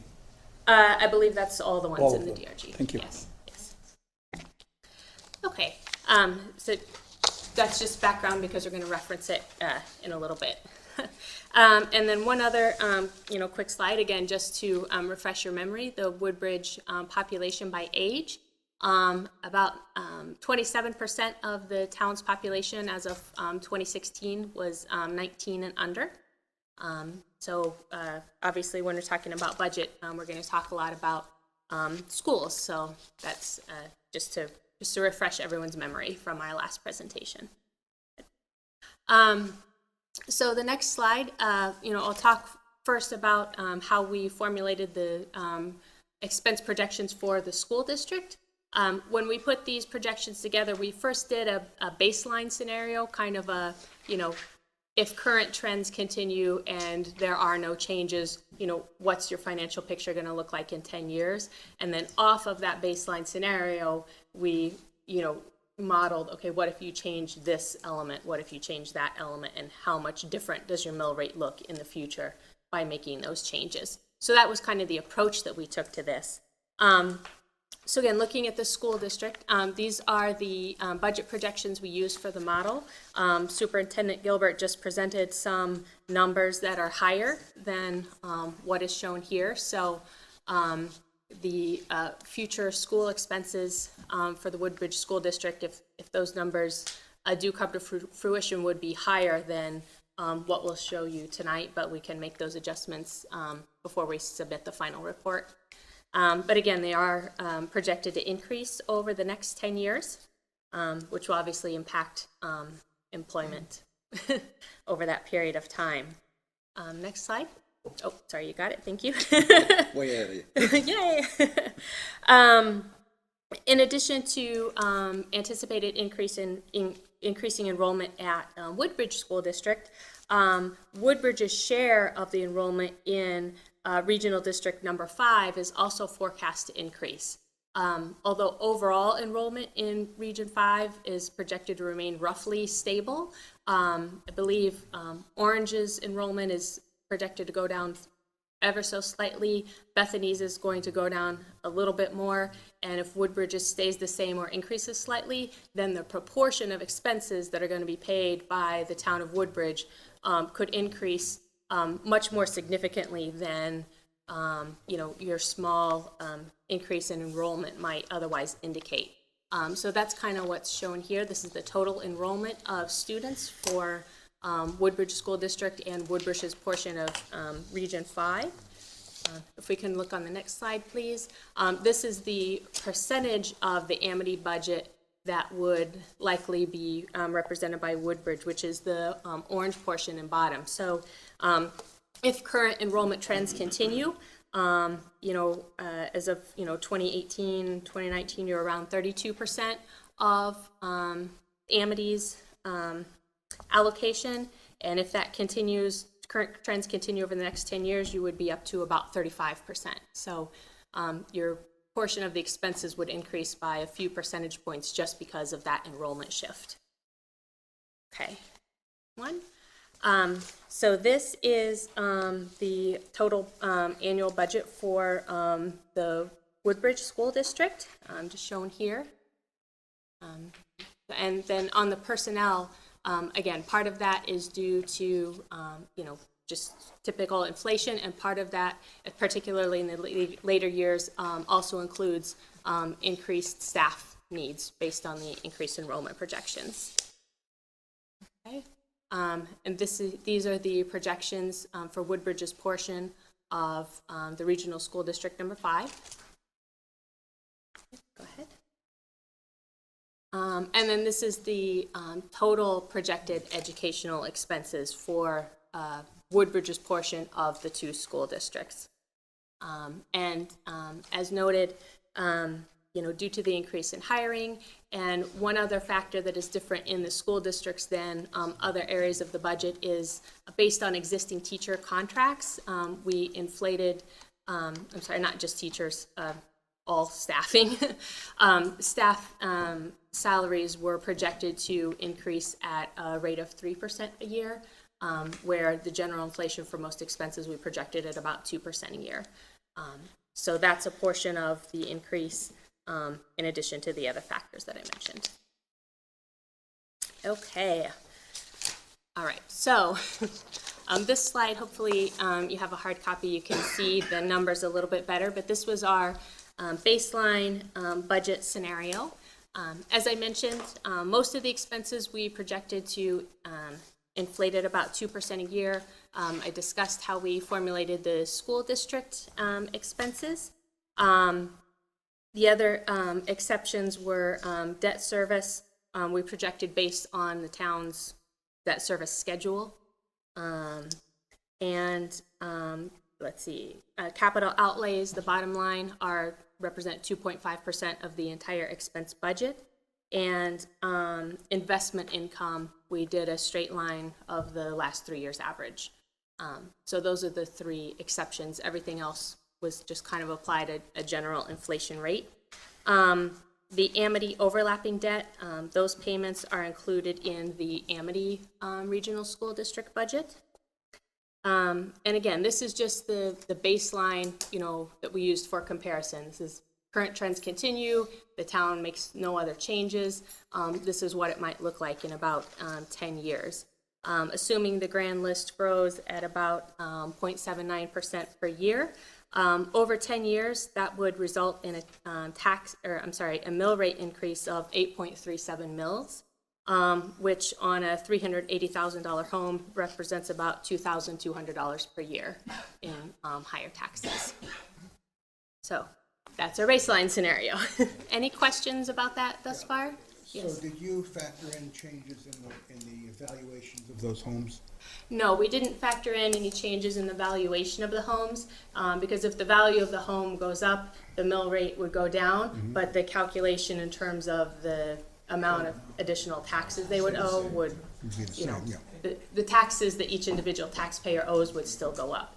So as to not confuse the matter, we didn't make any adjustments based on that. Any other questions? Okay, let's go ahead.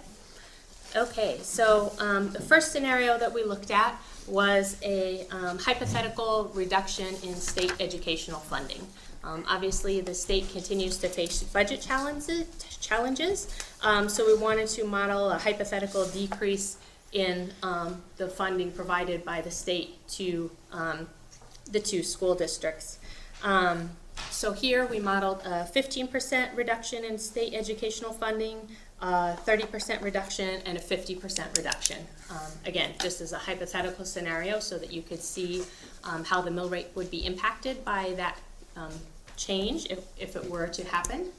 And so what we found is that a 15% reduction in both school districts would result in a 0.1 mil increase in 2020 as compared to the 2019 baseline. A 30% reduction in state funding would result in a 0.21 mil increase, and a 50% reduction would result in a 0.35 mil increase in your tax rate. Okay. All right. Another hypothetical example that we looked into was a school regionalization plan. So what we did here is we combined the total expenses and the total enrollment of Woodbridge, Orange, Bethany, and Regional School District number 5 into a hypothetical school district. That was one regionalized school district. And then we compared that school district's expenditures to other school districts in the state. So if you see the two charts on the slide, the red dot represents this hypothetical combined school district. On the left, this is enrollment as compared to educational expenses. So you see this hypothetical school district is almost right on the average curve there for how much it spends on instructional expenditures as compared to other school districts of the similar size. If you look on the right, this is administrative expenses as compared to enrollment. And that hypothetical school district is not a wild outlier, but it is at the higher end in terms of the administrative expenses per student compared to other school districts in the state.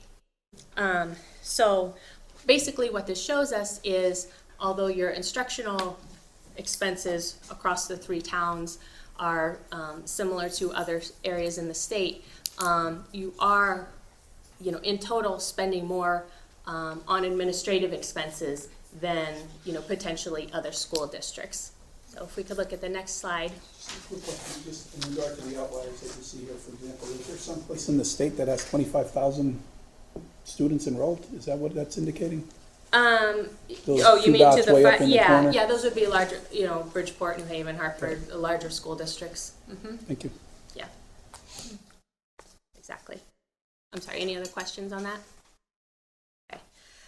So costs and benefits of regionalization. There have been studies that shown that larger districts, it can exhibit cost inefficiencies. So a closer examination would be needed to determine whether savings from a potential regionalization plan would be achievable or not. The Hartford Foundation for Public Giving recently did a study of regionalized school districts. They determined that savings can often be found through reductions in administrative or instructional staff and their associated wages and salaries, fewer buildings to maintain, or higher volume purchasing. But costs could also increase due to increases in staff salaries due to seniority or contract negotiation, or more mid-level administrators or staff needed. So it's not necessarily a given that regionalization would save money, but the data would indicate that there is perhaps potential there that could be explored. So hypothetically, the average administrative spending per student for districts similarly sized to our hypothetical regional school district that are in DRG A or B was $1,764 per student. Orange, Woodbridge, Bethany, and Regional District number 5 together spent $2,561 per student on administrative costs. So the hypothetical savings for Woodbridge would be about $1.6 million per year, or 1.33 mils, if you were able to achieve a level of spending comparable to other districts in the state. That represents property tax savings of about $354 a year on a $380,000 home. Orange and Bethany have lower per student expenses than Woodbridge does. So therefore, if this hypothetical regional school district were to come to pass, those 2 towns have less incentive to regionalize, and their potential cost savings are lower than Woodbridge's would be. Okay. All right. And then this is just following up on that, some selected school districts that were, again, closest in size to our hypothetical regional district, Darien, Ridgefield, Newtown, and Cheshire. As you can see, Darien's total expenditures per student were higher than the hypothetical combined district, but you have a couple of other towns up here who had lower expenditures per student. Okay. All right, any questions on that? Just your previous slide, Orange, Bethany have much lower per student expenses than Woodbridge. Is there any insight into what's behind that? We didn't dig any farther than that into into the data. It's kind of outside the scope of our study here, but that's certainly a question that you'd want to look into if this was something that the town wanted to pursue. Thank you. Okay, so the next scenario that we looked at was growing the commercial, industrial, public utility portion of the grand list. Woodbridge's CIP portion is fairly small, about 6.4%. And so we just looked at what would happen if this portion of the grand list were to grow by somewhere between 2 and 5% a year over the next 10 years, and how that would impact the mill rate. So this chart, that's the chart that you're looking at. 2% growth would reduce the mill rate by 0.6 mils over 10 years, going up to, if you experienced 5% growth per year in that commercial portion, it would make a 1.33 mil difference in the mill rate over 10 years. Okay. Do you have a sense for what the growth rate is in the other comparable towns? No, I don't think we really looked at that particularly. But certainly the higher growth rates is something that's not going to happen organically. The town would need to have some kind of plan to, encourage that to happen. Okay. All right. The next portion, this is the one of the charts that Bob referenced relating to residential home values and grand list. So basically, we looked at all the home sales over the last 10 years and looked at the size of the homes. This divides the homes by quartiles. So the 1,920 square foot or less, that's the 25% of homes that were the smallest that sold in the last 10 years, and going up to the bottom right hand one is the top 25% in terms of size, square footage. And while all of the homes have trended down slightly, you'll notice the smallest homes, the 1,900 square feet or less, held their value the best. That red trend line is the flattest. The portion of homes that held their value second best were actually the largest homes, the 3,400 square feet and larger. And then the two, kind of the middle 50% of homes in terms of size, experienced a much steeper decline in sales price over 10 years than did the very largest and the very smallest homes. And we did the same segmentation by number of bedrooms, 1 and 2 bedrooms, 3, 4, and then 5 or more bedrooms, and had kind of the same findings. So anyway, that was kind of an interesting finding. Okay. Yeah. So just in summary. Most significant projected cost increase are, educational in nature. That's not a surprise to anyone here, I'm sure. A regionalized school district could potentially reduce costs, but that's something you would need to, look into in more detail to see what savings could be realized. Again, hypothetical reduction in state educational funding of 50% would impact you by about 0.35 mils. Growth in the commercial industrial portion of your grand list at 3% a year could also impact the mill rate by about 3.5 mils over 10 years. And among single family homes, the smallest and the largest homes have held their value better than the mid 50%. So that's kind of some of the most interesting things that we've found to date. Does anyone have any comments or feedback that they'd like us to consider? Yes. Just a thought on again, getting back to the commercial industrial portion of the grand list, one of the challenges we face is our limited ability. There's a limited area, geography for that type of property or those types of property. Again, in terms of comparison, in terms of how comparison, I don't know how critical the comparison will be, but where Woodbridge ranks, I guess, in that regard.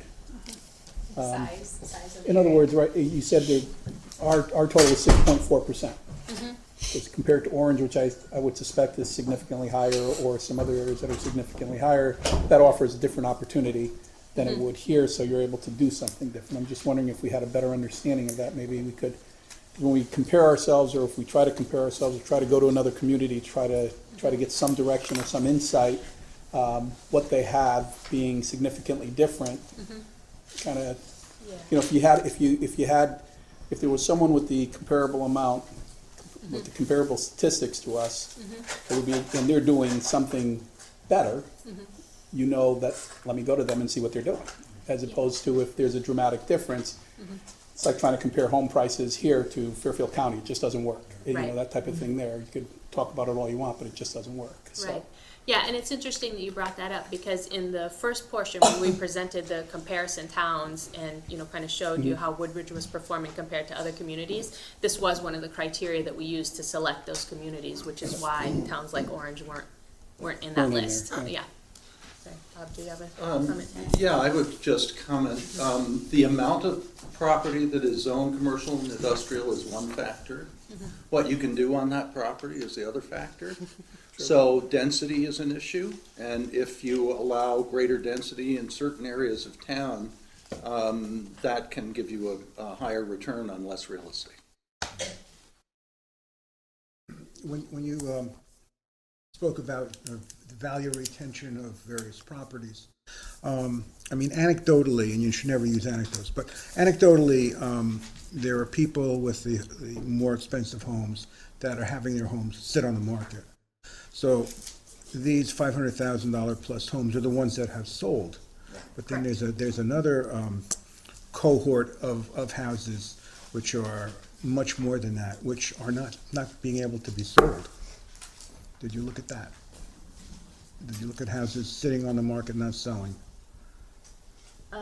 No. Yeah, that's the real problem in town. Yeah, it's difficult to find data on those.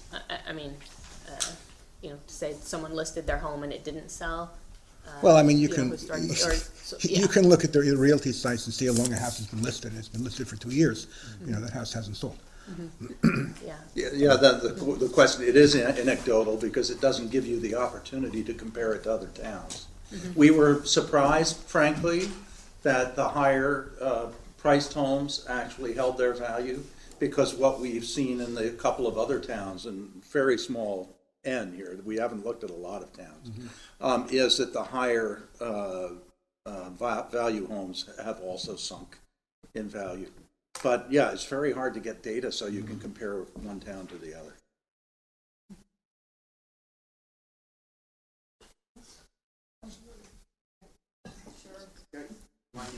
So, first of all, I think the report was very well done, so thank you for bringing this information to us. And I just wanted to point out one little item which I don't believe really changes the recommendations or the goals of what you're trying to achieve at. I think the information that we're looking at per pupil expenditures, when we're looking at the comparison towns in the BOA region, are really looking at the audited 15-16 expenditures. And 1 year later, which is the most up-to-date audited, fully audited numbers we have, which is the 16-17 audited numbers. Actually, the way that the BOA region looks at it, Bethany has the highest per pupil at 18,432. Orange is next at 18,227. Amity's next at 18,143. And Woodbridge actually has the lowest per pupil at 17,498. So I think it does vary year to year, but I just to point that out, I think that's just helpful, because ours is probably lower now because we have more students and really haven't increased staff all that much. So when you take the formula and you put it together, that's why our numbers probably went down below the other districts. Yeah. Yeah, thank you for that. The 2015, 2016 was the most recent year that was available on a statewide basis. So, and yeah. I don't think it really changes the overall Right. flavor of what we're trying to reach and what we're trying to do here, but I just wanted to point that out to the board. Yeah, yeah, thank you. Okay, thank you. Next It's a great report. steps. Thank you very much. It's very helpful. We're heading into budget season, so thank you. Timely. Yeah, okay, thank you. Now we'll move on to item 6, which is liaison reports. Terry? So I went to the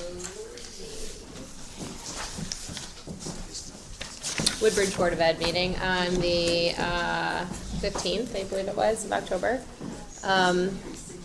Bob gave a great update. I think the only thing that I would add that the board should be aware of is the extended day program at the elementary school is experiencing an increase. They have on average about 180 students in extended day, which is the largest they've ever had, and it is a source of revenue. They've been adding new programs and getting a lot of interest, so I think that's something that we should be proud of.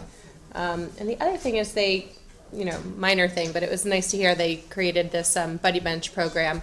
Actually, they didn't create it. They purchased, they approved 2 Eagle Scout projects to build 2 Buddy Benches. And Buddy Benches, for those who aren't familiar, we looked into them when we were doing our playground. They are it's a bench where a child who is feeling lonely and left out can go and sit, and that is a sign for them that they could use some companionship. And this is becoming like a more popular movement throughout the country. So it's really nice to see that they're focusing on inclusion and they're doing this and taking a step forward. So I just thought I'd bring that up. It was nice to hear. So that was the Woodbridge Board of Ed. I did go to the Amity Board of Ed meeting last night. The public comment was, I think, probably their highest. It was over 2 hours long. And I'll be honest, I went not as the liaison last night. I went actually for public comment as one of the families that was affected. So I probably will just pass on my update. Thank you. Thank you. I attended 2 meetings, one with planning and zoning and police commission meetings going on at the present time, but I did speak to the chief today and got some updates. In regards to the planning and zoning meeting on November 5th, it basically was a continuation of the public hearing on the updating of the zoning regulations. We're basically technical and nothing substantive or changes.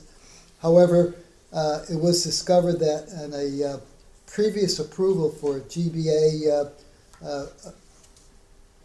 requests for residential use, there was an error, and they have to correct that in the immediate future. So they are working on that.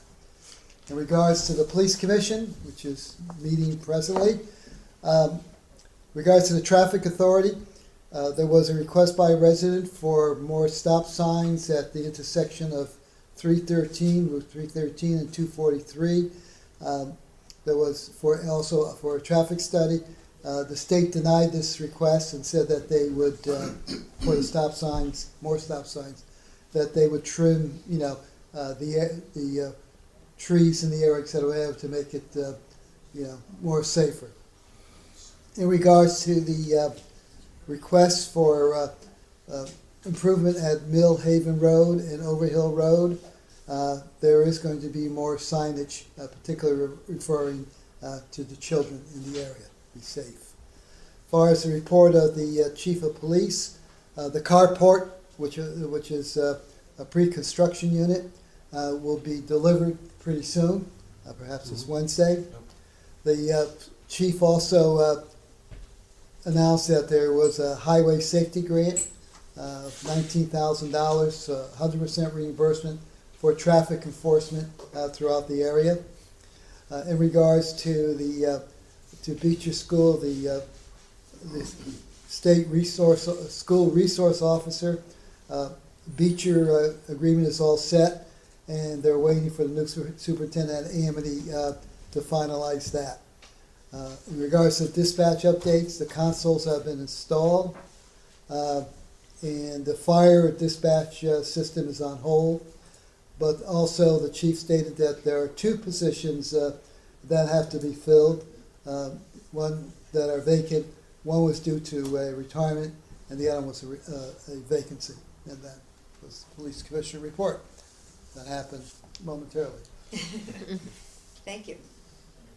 I attended the Recreation Department Commission meeting, and there was, they did work on their budget, and I do feel they're working toward trying to, again, be one of the few organizations that are trying to reduce and or retain or maintain their budget as opposed to any significant increase. There was discussion in regards to the pool and the skating rink, which you heard some comments on today, and I know are on an agenda, so I won't spend a lot of time on those, and we'll have discussions on that. There were also concerns as relates to the budget in terms of them trying to make sure they present a reasonable budget, but at the same time, there's concerns over some of the facilities and the issues in general with the pool and the tennis courts and the trails. Smith Mowry continues his work on the triathlon. There was also some discussion as relates to one of the organization's names, changing it to Wolverines in memory of one of the residents here in Woodbridge. As far as the indoor pool is concerned, there was some discussion as relates to warranties, et cetera, that they're hoping to get some information on, or if they're not the ones, it would be whoever's appropriate to make sure they review that and review it with Jerry at some point in time. That's about it. As far as the EDC is concerned, Betsy Agla's taking on a much more responsibility as relates to the EDC and working with the EDC on business retention, physical improvements, and just engaging the state and regional partners along with the EDC. And that meeting, I believe, is coming up this month. We haven't met this month as yet. That's it? That's it. Okay, I didn't want to start. David? Okay. There was no COOPOP meeting in October. The Library Commission is meeting tonight. So I have a report from Human Services. Construction has begun on the ramp and the restroom. The ramp excavation exposed drain pipes that need to be rerouted. Those are drain pipes draining the water off the roof. Silver Petroselli is planning to is developing plans for signage, for building identification, and also for wayfinding, so it'll match the sign that's already on the other buildings. The food service pilot program needs to be extended beyond its original 6-month period due to this construction, which may result in reduced use. The suggestion was made that users of the Fitzgerald property could be informed of the availability of beverages and snacks at the cafe through advertising on the signboard at the cornfield. Free transportation of veterans, this is another pilot program, to medical appointments has been very well received. I think there are only 6 people who are using it. We would also like to thank the Rotary Club for providing Thanksgiving dinner, the fire department for providing toys, and the Boy Scouts and the Leos for efforts in the food drive and pantry. Youth services. A number of truancy cases have been identified and attributed to school anxiety. In addition to school psychological services, an anxiety support group is being started.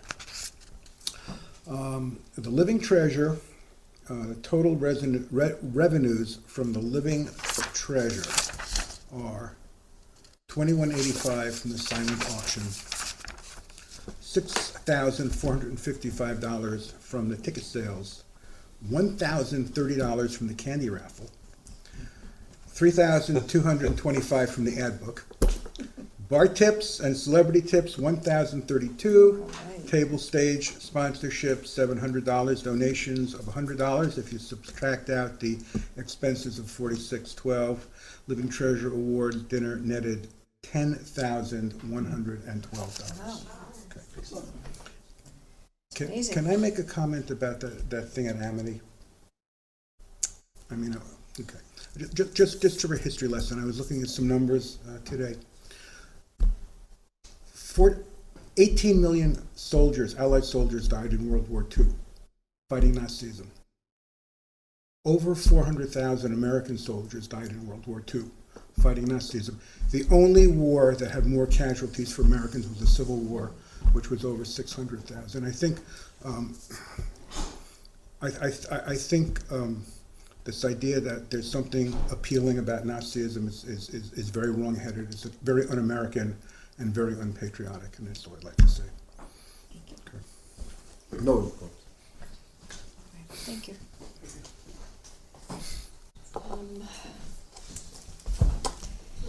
Item 7, skating service update. I'll invite John Adamovich up, and anyone else who'd like to be with him.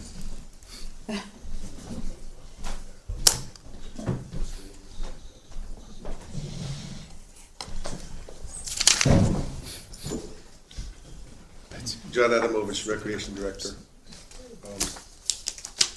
We've had a skating rink going back to 2002 over at the cornfield. It was asphalt. It was black. Every time the sun came out, it would melt it. Once we started getting cracks, the water would dissipate, go out, and then we'd have to try to refill it, and we couldn't do it. But in the beginning, when it was brand new and it came in, I just brought out some statistics. This goes back to 2013-14 when it was redone. The whole surface was refinished. We had 50 days of skating. That's over 7 weeks of skating, plus 25 nights of skating there.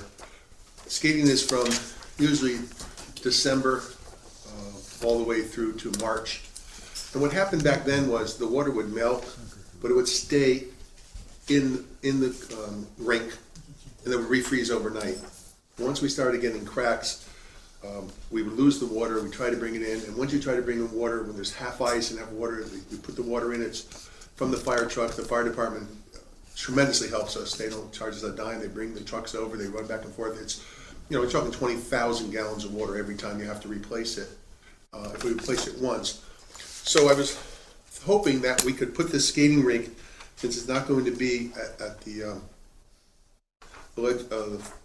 cornfields, and I think did everybody get their sheet? You have your sheet? Just got them out, thank you. Okay. Well, I gave you some information. If you see the area in pink, that's where the skating rink would go. The orange is the driveway to come into it. That area is 220 by 200. A skating rink is 85 by 200 is a regulation hockey rink, skating rink. And if we could put a skating rink in there anywhere between 85 and 100, 120 into that area, it would be absolutely perfect. There's no trees involved, no trees to be taken down. There's fill there that was brought in by the town in there to lay it out. Also, it's a dual purpose. If you take that area and use it as a skating rink, use it from December to March. And then from April to November, you use it as a parking lot. But to do that, you'd have to put in cement, and that would need rebar, so it'd be a little more expensive than what we allocated for an asphalt. But usage would be year-round, and it would relieve the tension of the parking on Pease Road and Shady Lane, which becomes a hazard. Everybody parks out there because it fills up. There's no place else to park when they have their tournaments there. And that's how tournaments raise money. And also, I just want to go back just a little bit to your question about Bay 2. And if recreation goes in there, we have a revolving account. And in that account, we bring in vendors to run programs.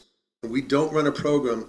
We figure out the price and cost of the program, divide it up amongst the students. And if it's 10 students, to break even, we would run it at 10 students. If 8 students signed up, we wouldn't run the program. But then anything after that, recreation gets a fee for every single person that the vendor has. So we get like a $20 fee.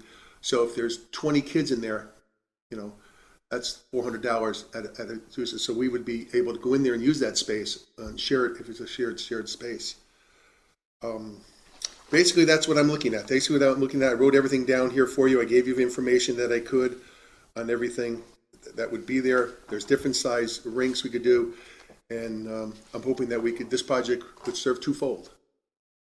If there's any questions. Yeah, John. I was just going to say, I think this is a great idea. Knowing the area very well, I know that there's definitely a need for parking in the spring and fall. And my only question would be, is this in the tree area, or is it before it? Well, as you come up the driveway, Yeah. just before when you get right to the end and you can turn into the parking lot, it's right there on your left. So the tree line is still. Oh no, the tree line is still until you. If you look at what I wrote down here, you would not be able to see this from the road. So if the lights say at night, the ice skating rink lights wouldn't affect the property. Lights would be owners. placed on the Pease Road side. So facing this way, and there's no off lighting falling off of it. That's what we did when we over here at the cornfield. Yeah. We put it so that it faced away from the houses and they face towards the woods. And we only put up about 60 feet, so the light is just directly on top of the skating rink. John, on items 2 and 3, the asphalt cost and the cement cost, is that just for the materials, or is that the total cost for the? That was the total cost. That was the total cost of it. These are just guesstimates, or not guesstimates, but I went to a company and asked them, and he said asphalt would be about 20 to 25,000 installed. And he said if you're going to put in cement, it's going to be a little bit more expensive because if you're going to park cars on, you're going to have to put rebar and do that, and that's the total cost of what the whole project would be. Yeah. John, where you have 100 feet marked off there, Yeah, cars parked there, right? that's the parking lot. That's the first parking lot, and from one arrow to the other arrow, that's about 17 cars. Okay. So if you flip over the other side, you got 17 there, you got 17 on the far end, and then you have cars that would park in the middle. So I'm figuring about 50 or 60 cars. So I had a little different question though. So what's the buffer between that area, between the parking lot and where the rink will start? You have it shown, right? Oh yeah, well it goes up just to there, but as you come in, you'll notice like a little island, and then the cars park there. So we would come back about 10 feet. Okay. We would be back about 10 feet. 10 feet from there, because my obvious question is how you stop pucks from hitting the cars. Well, you just have people walk there. You know, of course. Just something to think about. Yeah. If you're going to allow hockey, I don't know. Well, we usually because don't you're not contemplating boards, obviously. And, Yeah. And so It's mostly for recreational skating, but a lot of times the older I've kids seen come them and play hockey over here. Oh yeah, something like this. So we put fencing up, and we come in 10 feet from the parking space. We have plenty of room there. I was actually there today, walking. It was a little wet, but that's just from the heavy rain that came in. You're gonna have a lip around this rink to keep the water in? Yes, And- it'll be a 6-inch. It'll be asphalt. It'll be asphalt, just like we have with the asphalt. It's so easy to put in and take out, and it'll last for years. And cars can easily drive over that? There'll be a driveway. There'll be a driveway coming in from the parking lot, coming into the thing. The orange. Where the orange is. Yeah. And Adam would help me put something up. We do that now. If you go there now, you'll notice that when they had the carnival, they had an asphalt coming into it, and then they put a little ramp So and you you're drove kind in. of a ramp, We would yeah. do the same Okay. thing. Yeah, okay. At all times. Anyone else have questions, Mika? What's your ask on this, John? What are you looking for in terms of, are you looking for the additional dollars? What's your? I'm looking for the what's additional your- dollars to do it in cement, to do it correctly, We and have to make it big 20,000 enough. We have $20,000 in the budget. budget, right? We have 20,000. So We're we- probably looking at So 20,000. we'd go out to bid for this, and we'd get the pricing in, and that's John's estimate of And the then pricing. the difference is what we would be considering. Considering. Right. That's it. I think before we go further, I think that you guys can all say how you feel about this and everything. I think we have to refer it to Town Plan and Zoning for an 824 review. And I would hope you would go to that meeting, with questions. We could Oh, absolutely. submit this, and in case I have, I'm sure you will. Yes. So I'll make a motion that Okay. we refer this plan for the skating rink to TPZ for an 824 review. and they'll get back, and they'll get back to us as soon as Okay. they get it on the agenda. We will forward that. I think this is a great idea. So Oh, yeah. I'm excited. Yeah, me too, because now it's a double purpose, and that's Right. the best thing about it. We, Right.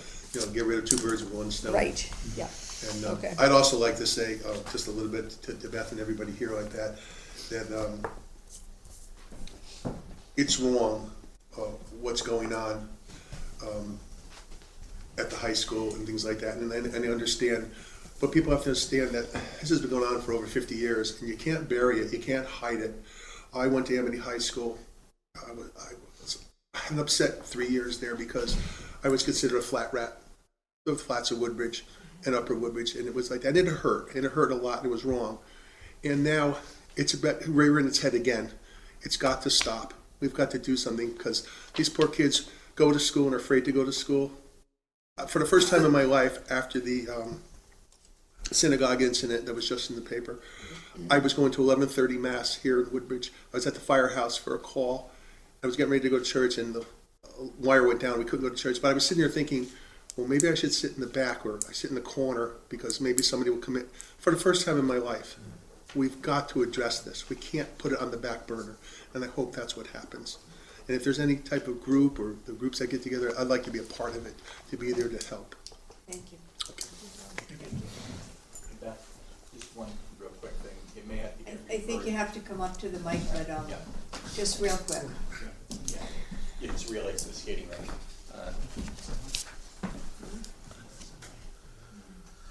I'm assuming the skating rink is going to be referred to the land trust too, because of the. Eventually. Right. We thought Okay. we'd go with Just 823. wanted to We mention didn't want to that. do it at the same time, Because- parallel, because. Because I know they get upset when you don't tell them and then you start moving along, and that they, as long as they understand that we're planning on going there. Yep, thank you. Okay, thank you for that. So we'll take care of that. Thank you. Moving right along. Beth, we have to take a vote. Whoops. We have to vote? I Yes. forgot. To vote to Okay, send we it have a to first TBD. and a motion, a second? I second. All in favor? Aye. Okay, thank you so much. Thanks, guys, keeping me honest there.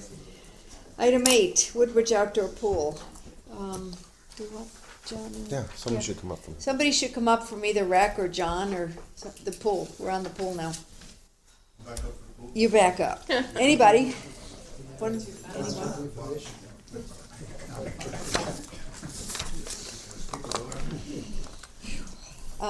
I'll just preface this, in your package is a sheet of paper without updated financial information, which I hope you had a chance to review. It was, This is related to the department's outdoor pool operation. it was reviewed at the rec commission meeting too, I believe, correct? Agreed. Yes. The financials. Yep. Financials, yeah. Okay. I'd like the board to try to come to some kind of consensus regarding next year's season's operation. This is another matter I discussed with Dwight in his capacity as rec commissioner. Thank you again for being here, Dwight. And Tony has discussed this, of course, with Johnny A., but John Adamovich. Hey, Johnny A is perfect. It's a short, you're killing me. It's cold.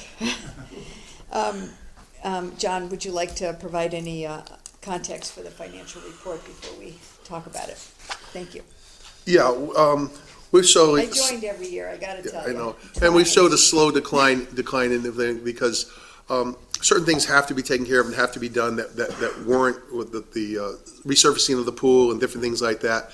And I feel that if we're gonna open this pool, if we're gonna reopen it up next year, all that surfacing has to be done. There's a lot of work that has to be done to bring this pool up to what the people of the town of Woodbridge would expect a pool to be. Our numbers were at like 76 members, 76 memberships, family memberships, whatever it was. And that was dropped, we were up to about 140, 150, then we dropped again, and we dropped again, because every year we weren't sure if we were gonna open, so we didn't have the time to get out there and put it in the paper, in the news, and get out there. We're always last minute doing this. And at this point, I gotta be honest, if we're not gonna fund and do the pool and everything like this, I don't think it should be opened unless it could have been funded. We lost, I think, $54,000 this year on the recreation. That's a loss right there. I already know that many members have talked to me, and I've heard through the grapevine of different people I've talked to that their friends have joined a different club in Woodbridge and gone to a different one like this. So we're down 20 members. So we're looking at 50. So we may be looking at maybe an $80,000 to $100,000 loss if we don't get the memberships back up, plus another 100,000 or so put into the pool. My personal feelings would be, I hate to say it, because I'd love to see it open, but if we can't open it up the right way, I don't want it to open if it's not going to be the way we should have it like this. And maybe we can come back once a deal is made and the property is sold and somebody comes in and sets up another golf course, which was, when the golf course was running, that's when we were at our hottest. We had so many people there and we had so many programs under the tent, which was excellent. But without that, and if somebody comes in and then refurbishes the place and takes down the building or whatever they do, and then we could re-up the pool and start again, that would be great. And that's where I'm at. Okay, Tony, anything on this, you wanna go over this, or anybody have any discussions about this? So now I guess I'd invite you all to talk about what you think we should do for next year. Well, unfortunately, based on these financials and what John just laid out, the loss plus additional money to be spent to open it up the right way, and for 76 family members, now perhaps you could increase that, but at your highest, were you what, 200 or something like 150? About 150. 170 something. I think we were in the 170s. I don't think responsibly for the taxpayers we can continue to spend that money and lose money for that type of participation at this point in time. We tried it, and everybody did a great job. And I'd like to thank LaDonna. I'd like to thank David Cohen, who worked his butt off keeping that place going like this, and Brad Parsons, who and his crew was there. I mean, the town put everything they had into it. They did everything to keep that heater going. The boys did the locker room, our recreational boys, you know, did the locker rooms. They cleaned everything up. They did everything the best they could, you know. Yeah, no, it's no The pool itself negative has to be reflection, it's just. Yeah, it's just what it is. Reality and it's finances. And Thank that's you. my thought. Yeah, I agree with Joe. I think it's unfortunate because there's a number of families that were really benefiting by having it, but I agree. I think, you know, to run in a deficit like this would just be irresponsible. Perhaps as part of a proposal for the country club, depending on what we decide, we can have a pool again. I'd like to continue that's it. what I'm I hoping think it's for. a Moving wonderful down the road thing that we could for the townspeople to use, because I think having an outdoor pool is important, but, Can I ask a quick question? What is the cost for resurfacing the pool? To drain the pool and resurface it and paint and pre-paint the whole pool was somewhere in the range of like $80,000. thank you. Joe and Mika, any comments other than where we are? When we discussed it last year, we were talking about the possibility of breaking even or staying near there and being the reason for going forward again. I'm in the same place, and we've had this discussion. It's Yeah, we've from talked a about financial standpoint, it's difficult to validate or to justify. So, but I will say, as you said, Beth, I think it's important that we keep it in consideration as we move forward with plans, particularly for that property. If we make it recreational use, that might be a consideration that we go forward with. Sad to say, but I agree. Yeah, but I was only 5 numbers in the Powerball away from winning the whole thing, the big one. I would have helped you out a lot. Still got Dave and Joe. Yeah, yep. Joe said no, right? No other comment, and I'm on my way to David. I gave my opinion. Yeah, I mean, philosophically, I hate to see services that townspeople use get cut back, and then, you know, services and things that really don't benefit the townspeople expanded. That being said, it's really, you know, it's really hard for me to support the pool if John is telling me that, you know, his position is. I think the fact that we let the property around the pool deteriorate and make it less attractive, you know, also reduce the appeal and reduce the membership. That is what it is, you know. But hopefully the problem will be resolved. The only other comment I make is that as the liaison with the Rec Commission, I will say that it's a testament to the folks who are engaged here. Their rationale for doing this is simply to provide, as David said, provide the service to the residents. And they did everything they possibly could to make that happen. So, you know, kudos and thank you. And sorry to see this. And we're going to try to use the property. We're going to try to do recreational programs. I went over there the other day. I went over the whole property. I got a half a bushel of mushrooms I found that I know were good. I saw 2 deer, and I thought I saw like a lynx or something like that, and I was going, so I drove real slow. I was in the back like this. It's a big old fat cat. Somebody's feeding their cat really good. It's just a cat. But it'd be great hiking. It'd be great hiking. We could get out there. I was talking with Adam, and maybe we could just make sure that the paths are correct. It'd be a great hiking area for the residents. Beautiful. Thank you. John, before you leave, do you see any water properties in Woodbridge that we could use as a summer recreation? Orange has a lake. Bethany has a lake. Do we have anything that we could use temporarily? To resolve the issue? As swimming or As swimming or, you know, bathing? No, not as swimming. I don't see anything that has a shore. Mm-hmm. We have banks, you know, that drop off like that. And but there's programs like I did programs when I first started in recreation. I remember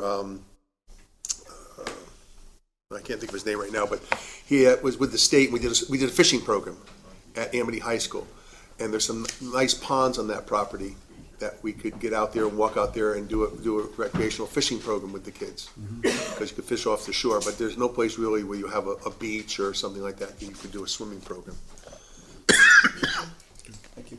So I understand from town council, we have to make a motion To close it? Yeah, this season, upcoming.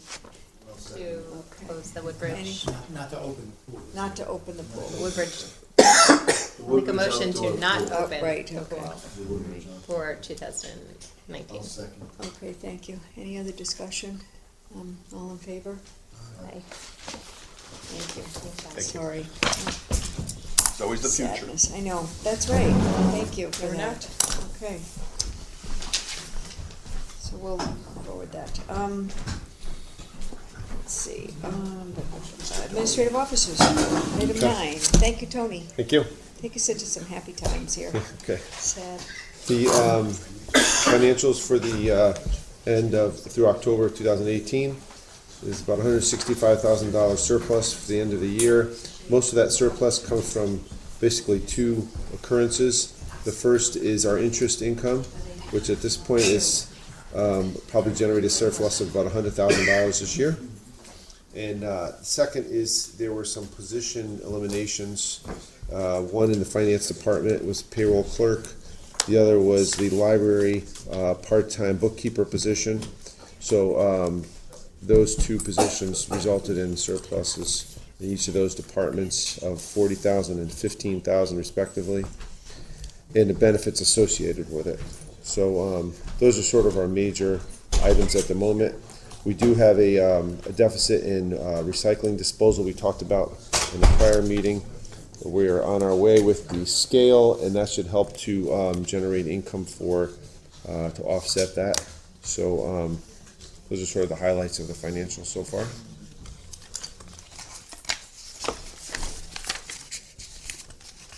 Any questions? That part? Yeah. Any questions for Tony from anyone? Just quickly, on the projected unassigned fund balance Yeah. at 6:30. Yeah. And 11.2. Yeah, I mean, because we've been using a good portion of the 400,000 in the last few years. The last couple of years we haven't had to use it. We have. No. Came back. Well, Amity Well- came back. This past year, the fund balance was, our surplus was just a few $1,000s. We didn't have to use fund Without balance. using it, including the money that, Because of the money that came from Amity, okay. correct. I think. If it didn't come few from, the years money didn't before- come from Amity, then you. Then we would have, right. Correct. I think it's a few years before, but I guess my question is, that number has grown fairly significantly in the 6 years since I've been here as a percentage. Right. So I think, is that from investments of that fund?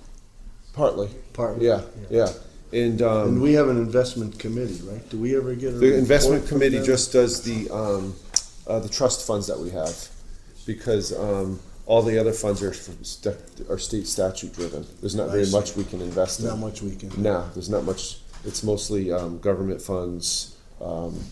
Nothing. Yeah. So the investment committee oversees the investments in our trust funds, which are of course unrestricted investments. Okay. And how much do we have in that fund? There's about $4.2 million in the OPEB fund, about $350,000 in a library trust, and about $200,000 in the cemetery trust. Okay. So about $5 million roughly. Thanks. Okay. Tony, the scale? I'm sorry. Yes. It's on later on the agenda, Thank you. and we can. I saw that. Thank Yeah. you. Now we're moving on to tax refunds, and as soon as I get to it, I will, you have in your packet the tax refunds. Is that next? Yep. Okay. Does somebody want to make a motion? I'll make a motion Thank you. that we Yes. approve refund of property taxes in the amount of $13,650.32. Thank you. Is there a second? Thank you, Terry. Any discussion? All in favor? Aye. Thank you. Moving on to funding requests. First funding request, it's a line item transfers. Am I in the right place here? Yep. Okay. There's both. Okay. Line item transfer number 1819-04 of the amount of $25,000. This is the $25,000 for the Beecher Rd School tennis courts that was referred to earlier. So this was originally made and approved in the capital budget, but was eliminated because we anticipated using contingency funds, which we were not able to do. So this is funding that project. So it's 20, I'm not sure I'm understanding. It's 25,000 coming from pool improvements? Yeah, that's just a project we had money left over.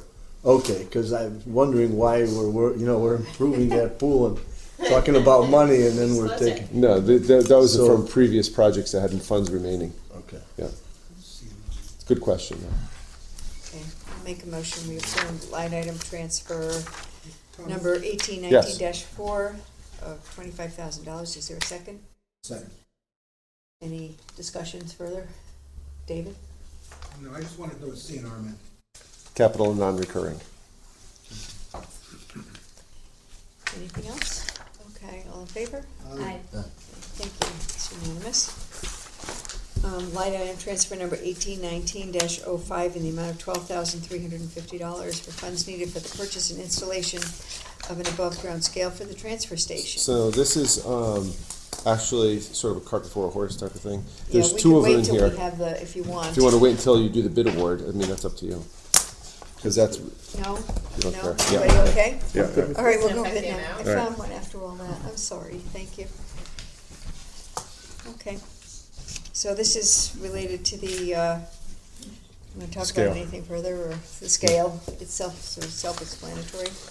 the reason why it's extra is because it has to do with the mechanism for the scale that, it's called a, give me a second here. So this is above and beyond what we had already approved for the scale Correct. itself. Right, we had $70,000 and the price is $82,000, and it has to do with the hydraulic load cell, which is a type of cell that controls the scale. So over time, I saw that Warren recommends that. It wasn't clear to me exactly why over time that was. It's because it's outdoors and and checking with other towns, there's a lot of repairs that result in the fact that it's an outdoor scale and that this type of cell is constructed much differently. So the theory is by spending it now, we Won't have to spend it later, right? And it's a lifetime warranty, right? When the line item transfer, it's coming from where, Tony? There's a project to replace one of the compactors. We've done one and we're working on the other, but it can wait So it's till within next their year. budget and they're just Yeah, moving the money to from one do project to this. another, yeah. So I'll make a motion, we approve line item transfer number 1819-05 in the amount of $12,350. Is there a second? Second. Any other discussion or questions? All in favor? Aye. Thank you. Next item is request for funding 1819-06 in the amount of $21,000. This is for installation of monitoring wells from the removal of a diesel underground tank. This is another item that I was gonna review later on in the, It's up to you if you want to wait on this one. Where did? there, why don't you just- I could just review it now if you want. The one that was. Here we go. Yeah, basically, we removed, so there were three remaining underground fuel tanks in town. As you recall, we removed one at the center building a while back. There was the fuel oil tank for the town hall, which was not being used. There's a diesel tank for the generator at town hall, and there's one at the country club. There's also one at the school, at Beecher School, that's not used. So there's 4. So we took out the fuel tank at the center building, at the town hall, and the diesel tank that serves as the generator. The fuel tank did not have a problem. There were no contaminants. The fuel tank came out without a problem. There was, however, diesel fuel in this ground where the diesel tank was, which was for the generator. The tank was not cracked. It was due to overfilling probably over a period of years. So when we tested the soil and the, spilling, and so we would overfill it and it would spill. But wait, so do we know how long we've been overfilling this tank? I don't know. Overpaying for fuel? It's probably a little bit at each time, but Oh. over a period of, It's not being used 20 anymore, years. so at least. So we're doing an above ground tank for Take 'em that. out. And there was just the monitoring wells, there was the water only tested positive at the site of the tank. So we installed wells throughout the town, the property, and none of those tested positive. It was just the one test at the tank.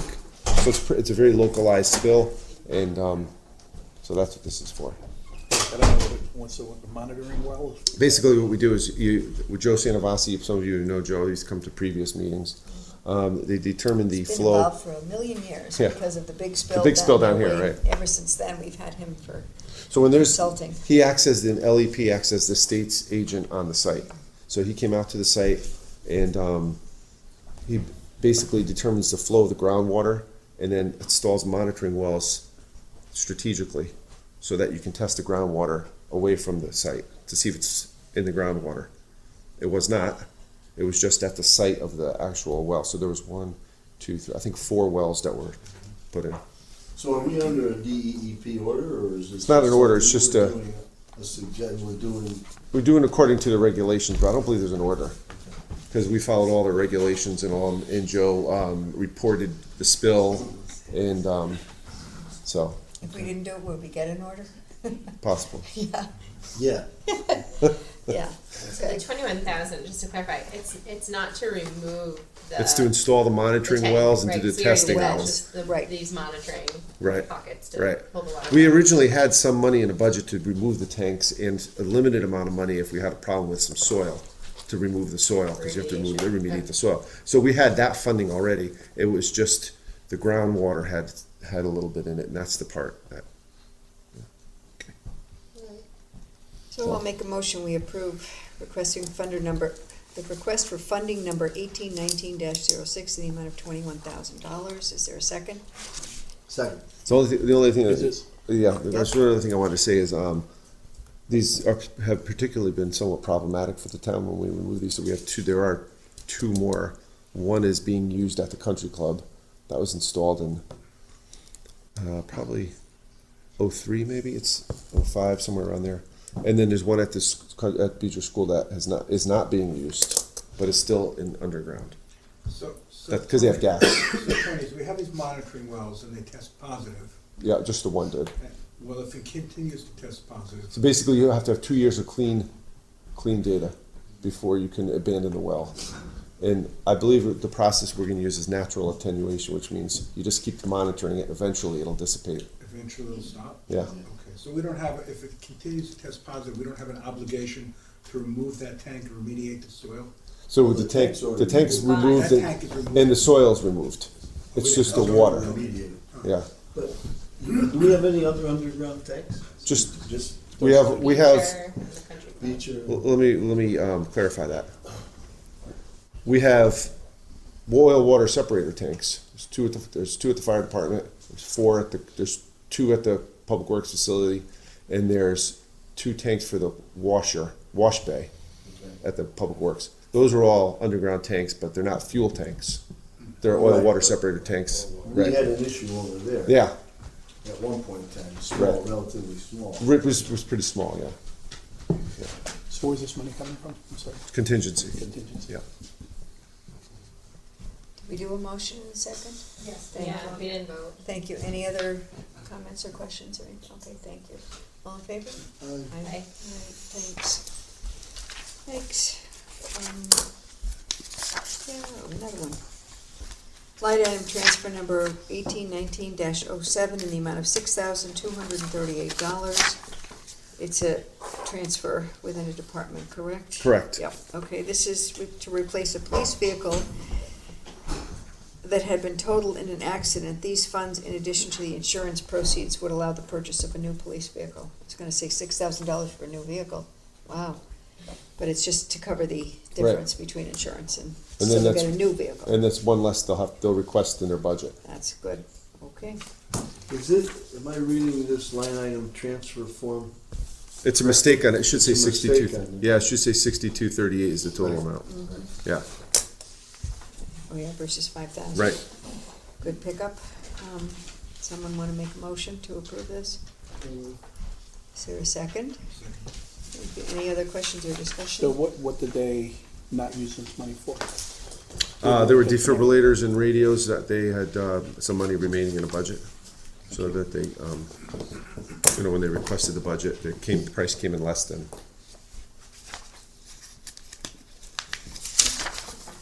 Anything else? Okay, all in favor? Aye. Okay, thank you very much. Request for funding number 1819-08 in the amount of $10,280. This is a request due to the shortage of funds in the fire department repair and maintenance building account. There's a memo in your packet from Chief Rowland. Do we know how old that hot water heater is? It's an original to the building, I'm assuming, right, Dwight? It was installed in '08. So 10 years. 10 years already, wow. 10 years old. Okay. Just to get the discussion started or finished, I will make a motion to approve funding number 1819-08 in the amount of $10,280. Second. Any other questions? All in favor? Aye. Okay, thank you. I think it lasts like 20 years. Now if you have 50 guys to Is that it? Did I get them all? Tony, what's our contingency? After those transfers, Yeah. 153, 153, 720, yep. To last us until So- next June, Right. Yeah. No snow, through the winter. Just hope we don't get a lot of no snow. snow, Snowing Thursday. not having it. So other than storms, is there Sorry. anything, other foreseeable, anything else No, you see out there? nothing I'm aware of. At this point? You You never know. No, I know, I just. The only other item is, Something did. the only other item is the Woodbridge Board of Ed.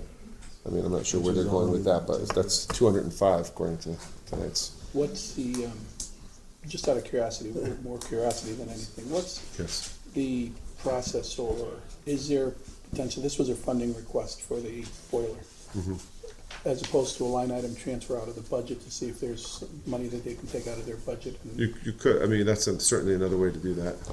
At this point, it's so early in the year, I'm not sure he's prepared to, to do that, but sometimes the Board of Finance will, they've done in the past with a request like this, they'll table it and wait until, See if they can see if they recover can money from the recover it from their own budget. With acknowledging that if they can't, then they would eventually fund it. That's an And it's option. worked in the So we past. fund it now, cause they need a hot water. Right, so We in other fund words, it now, if they have money at the end, they pay it right, back. essentially, yeah, Essentially. yeah. Okay. Thank you. Did we vote? I don't know. Yes, we did. You did? Okay, thank you. Yeah, I think we finished. Okay. Item 9D is bid award for the transfer station scale. We discussed this a little bit. Yep. You wanna take it So there any were further? four, so you could see there were four bids. Three were the traditional method, and the fourth was with the load cell that we discussed. And you could see the low bidder on the traditional method was also the bidder for the load cell, which was reliable scale. And they came very highly recommended by several towns. What they put in two bids, one significantly One was higher a than the traditional other? method, and the other one had a load cell, which is the lifetime So the warranty. 82075 includes the load cell? Correct. That's what it boils down to. That's correct, yeah. So it's your recommendation that we go with Yes. that one? Okay. Yes. I'll make a motion that we award the bid for the transfer station scale to Reliable Scale and Systems in the amount of $82,075. Is there a second? Second. Any questions or discussions? All in favor? So, Aye. Whoops, go ahead, I'm sorry, I didn't I'm make sure I'm in sense. favor, but what's the funding? It's from the project is from we have to replace the second compactor, one of the compactors. We have some money in there, and so I think the idea here is to fund the scale, get that whole process moving, get some revenue from the scale, And worry about the. and then do the compactor. Eventually And that'll help fund it. correct, We yeah. have one compactor already, right, that's There's okay? two. And One, the they're other both one- okay. I mean, They're both okay? Yeah, All right. but one of the, they need to be replaced. Yeah, Eventually. Eventually, yeah. So we're hoping the revenue generated from the scale will help to then fund that. okay. Thank you. Just as a general question, do we get performance warranties with these things? I mean, we've had so many items done so many projects done in town which have been disappointing in one way or another. Mhm. You know, you think of the high school, you think of Beecher Rd School. Well, I know as part of our process, something like this, it makes it clear on here about, We have a lifetime warranty though. yeah. But generally, we try to. That's rat proof. He pointed that out to me. But along those lines, is there any formal tracking of any of this? Do we maintain any kind of record of? We have a What do we record have within about each project file. Okay. Of it, but we don't have like a database or anything. It's just within each project file. If something goes wrong, we have a warranty.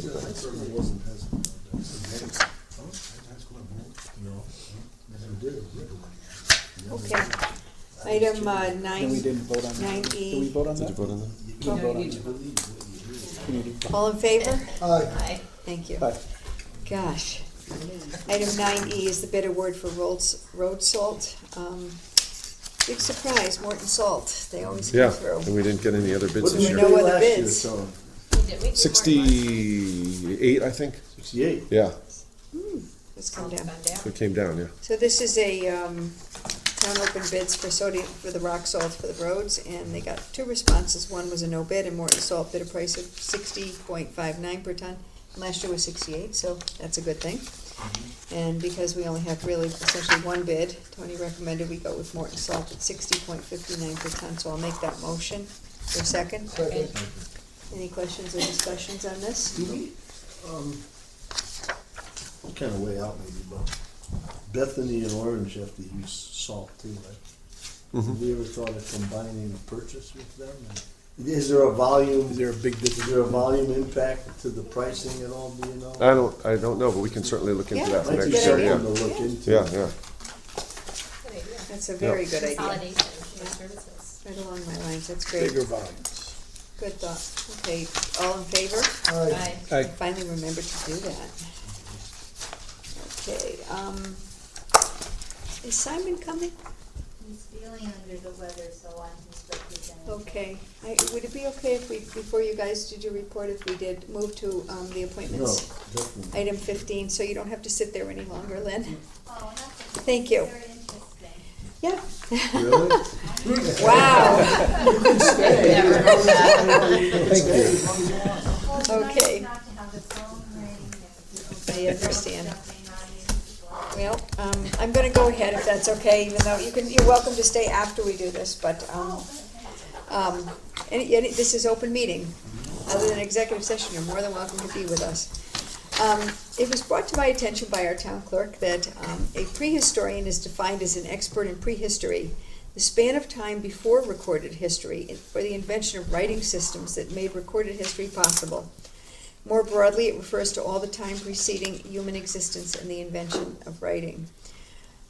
Simon has been doing a lot of research over the years, and he's very interested in this, and he has agreed. And so I hereby appoint Woodbridge resident Simon Donato to be the Woodbridge's first town prehistorian, not historian, prehistorian. And I want to thank Simon. I was going to thank him in person, but I'd like to thank you, and you can convey our thanks for agreeing to serve in this new role. And I have a citation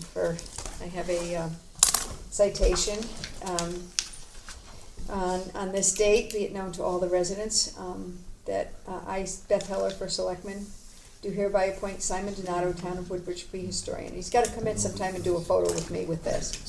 Okay? So, but I will give you this tonight. And on behalf of Simon. Thank you. Thank you. You have any comment on behalf of Simon? Oh, do I have any Yes. comments? Thank you. Thank you. He says thank you. Well, and he says thank you. Thank And, you. no, he's very proud to do this.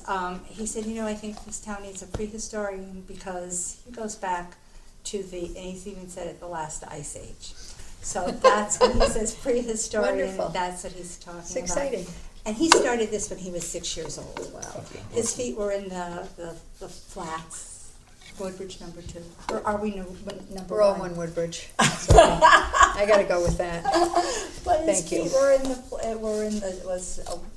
his feet were planted in the fields when he was 6 years old. Wow. And he caught the fire. And let me tell you something, he has not stopped. I know. So, It's amazing and wonderful, and we thank him so much. So does he have a portfolio of, well, he wrote the book. I don't know if you're familiar with the little pamphlet book that he wrote about Woodbridge. And he's starting another one, but this one is going to be a picture book of the past. That's better for me. Okay, and he's like, every night he comes home and you should see the pictures I got, and that's great, you know, it's like, I have this huge album on my table, loaded, and I'm telling you, if anybody's addicted to anything, he's addicted to this history, wonderful. and he loves the town. We're lucky to have him, and please tell him I hope he feels better too. Oh, I shall. Okay, thank you so much. Yeah. Thanks for My pleasure. popping in. And not on the agenda because it's a surprise. I am doing an official citation, be it here known that Beth Heller offers her sincerest congratulations to Patricia and Joe Crisco as they celebrate their 60th wedding anniversary on December 13th, 2018. So I have that. It's a surprise. Thank you. So you'll give that to Pat tonight. Wow. You were 10 years old. Whoa. Yeah, you were 10 when you got married. That's it. Yeah. So thank you for that, guys. That was anyway. Thank you so much for letting me do those two fun things. And now we'll jump back up to item 10, which is the Assistant Administrative Officer's Report. Betsy? So do you remember last month we talked about the auction that the town participated in Orange, and that was held on Friday. And the town sold 4 vehicles, a ladder truck, a pickup truck, an old backup plow truck, and an animal control vehicle. And the town made $3,950 from the sale of those 4 items. Thank you. Slightly more exciting to me is the beautification plan that you all have in your packets. So that has been shopped around to the various boards and commissions that have some sort of interaction with the items in the plan. It's been before CUPAC, Human Services, the Library, and Recreation. And as you can see, I've added a narrative to the plan, so it's not just a bulleted list anymore. And my hope is that the plan could be used as supporting documentation for any grants that might help us accomplish some of the items in the plan. Excuse me. You also notice that I've gone through and identified funding needed for some of the items, and you'll see some of those funding requests in the capital budget requests that come before you later this month. Excuse Do you need to approve this? Would you like us to approve it? Okay. Did you guys all have a chance to review it, or would you like to? I did, but I don't know if I'd Okay. rather spend a little more, my personally, a little more Absolutely. time before Sure. we So we could approve put it, it. we could put it off as well. But I have a question, I mean, what, I mean, I know what it is, but the purpose of this is some strategic plan to beautify, you know, the area here and so forth. But there's a lot of things on here, and some of which are would require significant funding, Right. Absolutely. which does not exist. Right, that's correct. So by approving this, what are we really approving? So this is A actually wish list, or? Yeah, I mean, this is separate from the budget. Right. The way that I'm seeing this, and Beth, tell me if you agree, is that this identifies a wish list, like you said, and then there will be a separate funding request that would either be approved or denied or pushed off down the road like any other normal budget process. But we've at least identified things that I think, and I've heard consensus from others, that would help improve the mood of the town center. And unlike a lot of other towns, we don't have a sort of centralized meeting place where people run into each other. The goal is to create something similar to that. Some of the items we can certainly do without funding and clearly related to funding. I'm hoping grants will come in or. Yeah, sometimes we have opportunities. Right. No, and I'm all for Right. it conceptually, I'm but not the one crazy that about- jumps off the page at me is police expansion. I don't know what that means, and I know they've been looking for an expansion of their facility for a long time that we pushed down. And We have, and we so, could continue. It's just there as I mean, a does this placeholder. mean we've decided that we are gonna expand the police if we agree. Personally, I would say not at this time, but it's a. I just raised the issue because Right. once you approve this, someone's gonna say, oh, Right. you approved No, the you're right. police expansion. Wasn't there a plan at one point in time to utilize space in the center to quote unquote expand the police department? Yeah, part of it was Budget. where But it's the, a big when the, Right. Right. when the rec center moved over, Fitness moved out of they, there and- that plan's been kicking around before I was even, so it's gotta be over 6 years. I think it's Remember dated that, 2010. way more than that, since Yeah, when? 2010. 2010, yeah. Yeah, Okay. 8 So, years. and it was, 5.5 million at that time. I hate to see what it is now, what the plan was. But from a, And I'm not saying I'm against it or for it, I'm just saying yeah, no, I understand. I hesitate to Yep. include that in a beautification plan. Because to me, that's not beautification, that's a significant capital Well, project and so we could forth. take it out. And that's just one thing I saw, which is Okay. why I thought Do maybe. you wanna give it another month we could keep on the agenda for December and then, take a look a little bit further? How would that be? Yeah, and people could send me their thoughts on Yeah. any Okay. other edits. Because I like the idea Yeah. myself. Okay. I just hate the idea that that money, it's just right now, it's tight. But if we can come up with things or funding opportunities become available, we have a blueprint, but You spend money on what you need to spend on. Yep. Spend it on. that's it. Okay, so we'll just table that. We'll get it on there for December again. Sure. That's okay with everyone. The map that comes with it is just an illustration of what's outlined in the plan. Yes, it's a very inartfully done concept, Yes. yes. It works. So, and, Kind of okay. beautification, The new garden actually did happen. I was gonna say, Yeah. that's exactly. If you had a what I was gonna chance say. Yeah. to look. I'm very Looks impressed with good. the fact that that happened. The new garden happened, and that was a funding, that was just taken care of with I owe someone money, but passed away, and it was just, they donated the funds for I owe that. $125. Those were donated funds. No, it's all. Okay, So thanks, I've Betsy. broken out a tree donation plan that was originally part of the beautification plan. Over the summer, I think it was, many of the trees along Center Road at Fitzgerald were removed by the state as part of UI's vegetation management plan. They were growing in and among or directly below the power lines. And so the state gave permission for those trees to be removed. And Beth asked me to look into how to replace those trees without interfering with the power lines and creating a similar problem 5, 10, 15, 20 years down the road. And as I started looking at what our tree needs were in addition to Fitzgerald, talked with several people about how to go about doing this. And this concept is based off of the bench donation program, and the format of this is very similar. And the thought is that we could fit 18 trees in the spot where those trees were removed from Center Road. And I consulted with Adam Parsons on which trees would best go in that area. And he's chosen trees that will not be tall enough to interfere with the wires. They flower at different times of the year, so it would be a nice changing display. And it would also provide some of the visual buffer between the people who are on the walking track and the traffic. At the same time, we had to take down 3 trees on Meeting House Lane by the green. And these were really large, mature trees that provided nice shade for folks at the concerts and the movies on the green. And so he suggested we replace those 3 trees with salt-resistant shade trees, and he suggested 5 different species that he thought would look nice.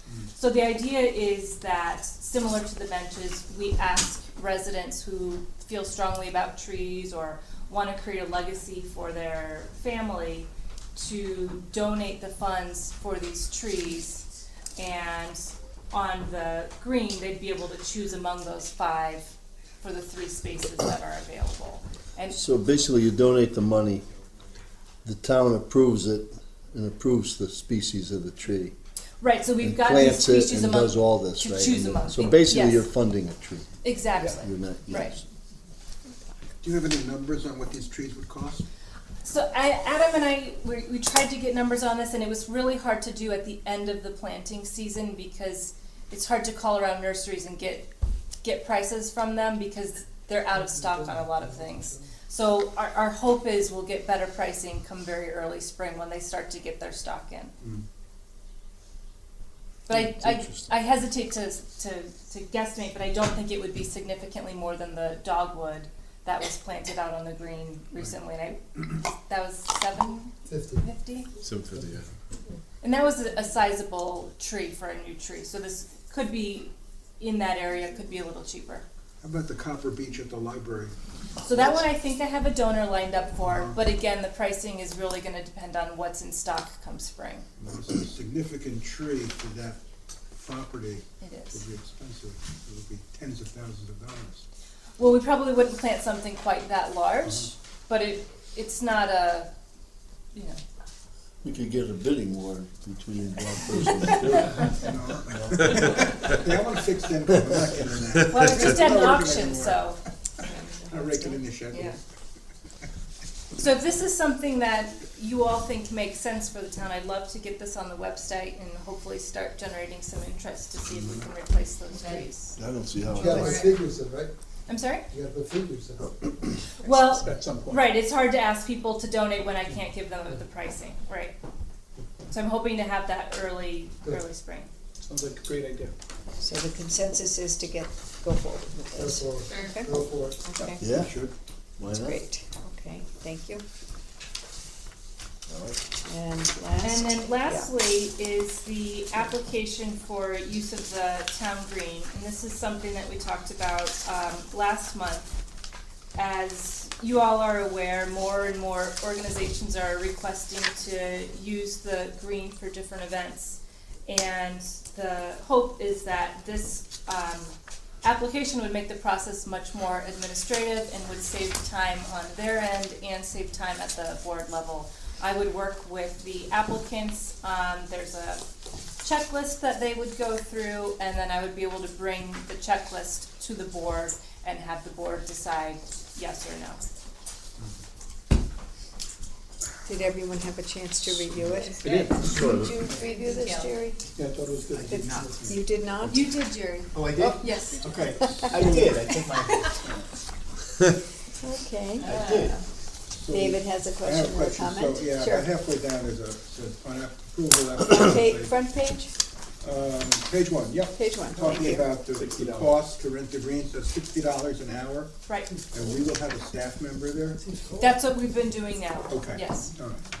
So this just formalizes that. Yep. I don't know if we have any other town property that we allow people to use, but I know sometimes The they Fitzgerald. use the Fitzgerald Yeah. or the whatever we call over by the firehouse, or the old firehouse. I mean, shouldn't this be, Oh, the Grove. shouldn't The this be Grove, Grove? the Grove, Grove, you- yeah. It could, Christmas tree. I could But shouldn't change this it. just be town property? Town use property, of yeah, town yeah, that's a good property? idea, yeah. Could be generic. Generic. Yeah. And Jerry, I'll talk, I have a question on the insurance. Will that apply? Okay. No, that's right. Will that apply to charitable organizations like the Boy Scouts, charging $60 an hour for fire staff? Because we're paying for staff to be there to help set up, make sure everything goes okay, and to clean up at the end. Traditionally, there's never been staff from the town at those events.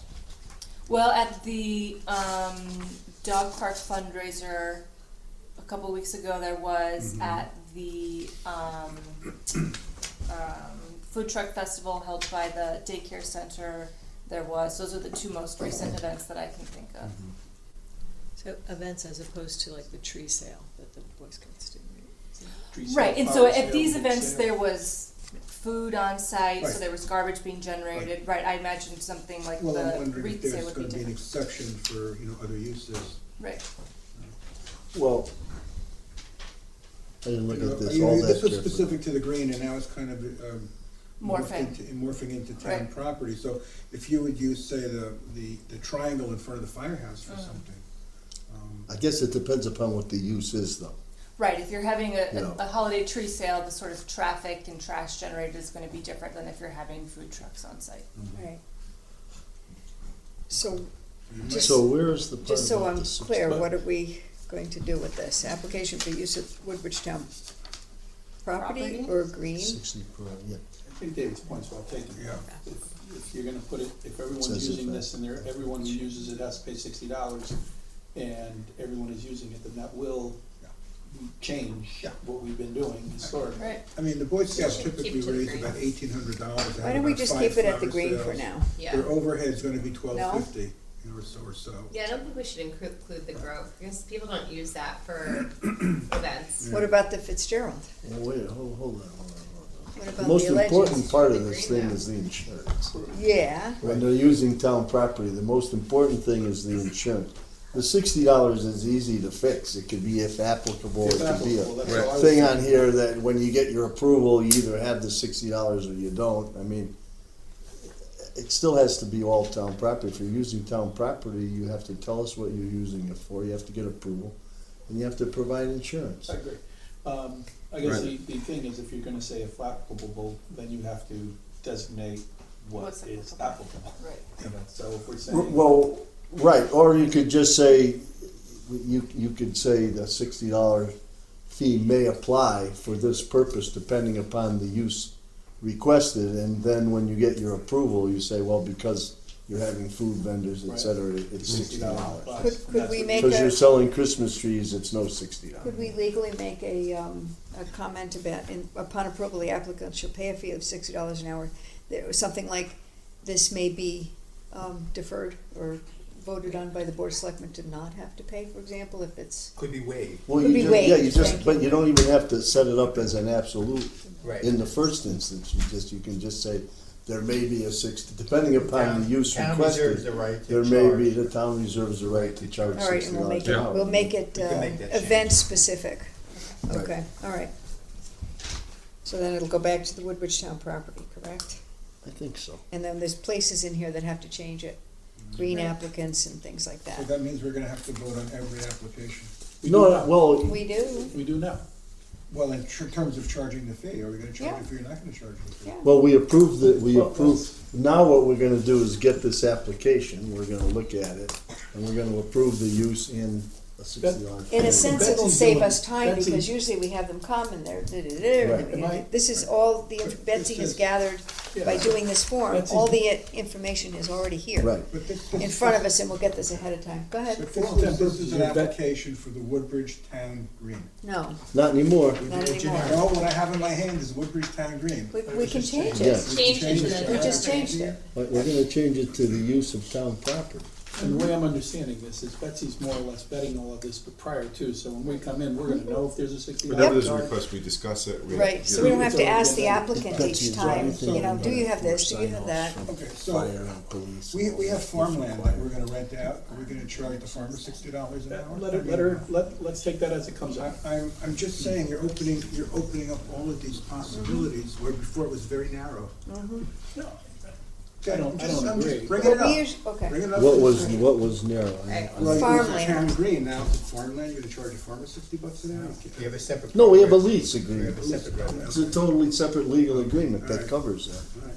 That But when some resident or non-resident, whatever, wants to use town property, we need to know what they're doing, how they're doing it. Do they have insurance? It's reasonable, yeah. Well, it can't be just the green here. It's more or less formalizing the existing process. It's 3 pages of data that Betsy will have for us before we approve it. We sit here for 10 minutes with an applicant and ask them these questions. And often you're asking them questions that I've already asked them, so Right. it's, And we also have insurance requirements spelled out ahead of time, which Joe Right. said is the most important thing. Well, to me, You're right. but 2 hours. we also, some uses we ask people, like road races, for instance. You know, have you talked to the police, have you talked to the fire?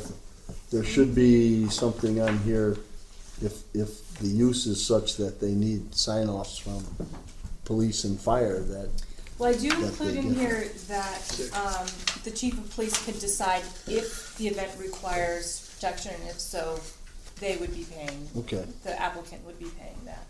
And then there's also something about if they're planning to put a tent or other kind of structure on there, building code applies to that, and both Terry and the fire marshal Right. would need to sign up on that. Right, so at that point in time, when we get this there, we have all the sign-offs, we have the insurance, You it's have all very the easy to do. information, right. That's right. It's easy peasy. We'll get these before we have a meeting, so people can look at them before the meeting. So Joe, I just jotted down a sentence in lieu of what's there. The town reserves the right to charge an event fee to cover cost of staff and other town-related expenses to be determined solely by the town. Right. So that And we they make that just as part of the stick approval, you either pay it or you Right. don't. You don't pay the rate. Exactly. Okay. Good. Anything else? Thank you. Thanks yeah, so just much. one other thing. On the wear and tear of the green, are we going to, it says, this is a little unclear to me, applicants may be required to pay over and above the prepaid fee to cover additional costs. Is that gonna be a fee paid upfront to cover additional costs, or as needed to remediate the problems that they cause? Well, it says That would any be and all after the damage fact. caused by. So Only if, caused by the event. So it's if they, make a mess. Does it make more After sense the to get event. a damage deposit and then refund it? You really wanna make this different. Jeez. Hey, you ever have rental property? There for like almost 3 Well, there you hours. go, Let's that's not. experience Come on. speaking. Actually, it's not a bad idea. Damage. It's not a bad idea. Does that become a nightmare? Wait, let's ask our finance director who. Would you say that we reserve the right to, I mean, could be another, We can say that. you know, And based on the nature of the event, if we feel we have to do that? Yeah, I See, don't think there's it's a gonna be bad horses idea. trickling. Yeah, it's a pretty good idea. Okay, yeah, all It right, goes we'll do without that. saying that you can do that anyway, but it's not a bad idea to Right. put it in. Yeah. Yeah. Then you're not busy collecting fees Right, each time and and having, refunding I just them, see the work for you. On the insurance part of this, I'm not sure the umbrella, is that your? Well, that was my question. For the umbrella, you have excess liability. It's really excess liability, because you're only getting general. But for liability. small events and small groups, I don't think. We should take them both out. We should just then. take it out. But if you leave one in, it should be excess liability. I think we should And take the them umbrella both, should I be- think we should take them both out and just have the. 1 general- million. Just a general 1 million Yeah. coverage, yeah, okay. Which is the general liability each occurrence? Yes. That's it? And Well, no, you have the no, general aggregate. Those three things there.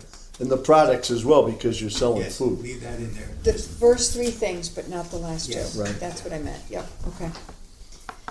so how about I make these changes and bring this back Right. next month? We're probably unlikely to see many applications for use over the winter, so we've got a little time. That'd be great. Okay, Christmas tree sale is coming up. Right. they've already got approved. they were. They already approved They They're already done. approved it? Oh, yeah. Yep, we did that.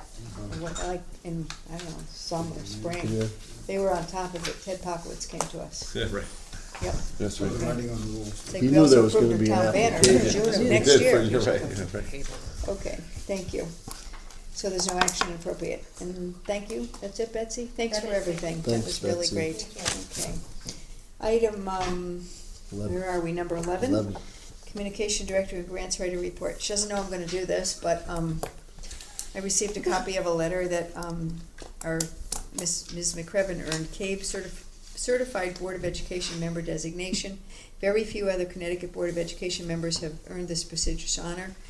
With your attendance at numerous CABE, CAPSS conventions, et cetera, you are to be this is a great accomplishment and you are to be commended. So I just wanna let the board know that. Commendation. Good job. So, there's a press release apparently that was not attached to what the copy that someone gave me, but, because it was a photograph, but I don't know if the Board of Ed does a thing, but I just want to acknowledge that. That's why I wouldn't let you in the packet this afternoon. Okay, with that, I will open it up to your Communication Director and Grants Writers Report. Okay, I have a very brief update for you. So in your packet under correspondence tonight is the fully executed agreement between the town and the state of Connecticut for the Farmland Preservation Program, as you voted at the last meeting, to authorize the first selectman to sign. That was the beginning of the ordinance committee's suggestion Right. until we take up the Agricultural Commission, so. Right. Yes, to This explore was all. just so we could get off the, Yes. going on this. This Get puts them an us opportunity. in line to be able to apply for funds as soon as possible, Right. should the need Should some- arise, right. if someone comes to us with farmland that could be This conserved. doesn't take the place of an agricultural commission. Right, and it would necessitate a grant. At this point, right. And you would learn much more about that when that comes. Correct. So the Conservation Commission is our agent, if you will, for purposes of this. I haven't read the whole thing, but I see Yes. Conservation.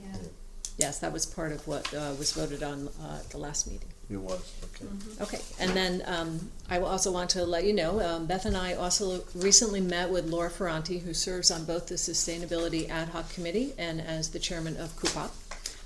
We discussed with her the way the two committees possibly have some overlap and some common projects going forward. So we've asked that they begin to jointly meet for a few months.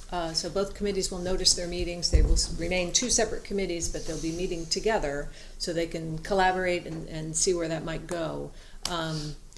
We're looking to see if they can merge at some point. We'll try it out and see how that works. And that would help our sustainability efforts to really become embedded in existing boards and commissions.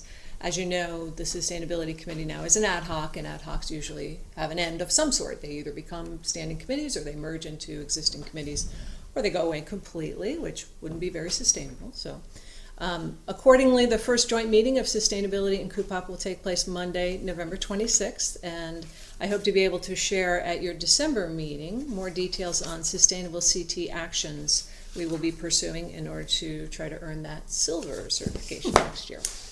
And then, as Beth mentioned in her remarks, seems like hours ago at the beginning of the meeting, members of her team. It was hours ago. Well, it seems like many, many hours ago. I've been meeting too much lately. Yeah. Members of Beth's team here at Town Hall attended the CCM convention October 30th. Beth, Tony Genovese, Terry Gilbertson, and I. This is an annual opportunity for professional development for the staff and an opportunity to hear what other towns and municipalities are doing to innovate and meet challenges of local government. So we gathered information from vendors and workshop sessions that we attended on some hot topics, including, I will read off to you a few of them. Water intrusion in community facilities, how to avoid a public crisis and mitigate costs with proper evaluation and planning. Regulating marijuana use and sale in your town. Succession planning, are you ready for it? Cybersecurity best practices. Supervisor boot camp for employee leave issues. And then a couple of different sessions on shared services, what's working, what's not, and why around the state as municipalities and school districts seek to share services.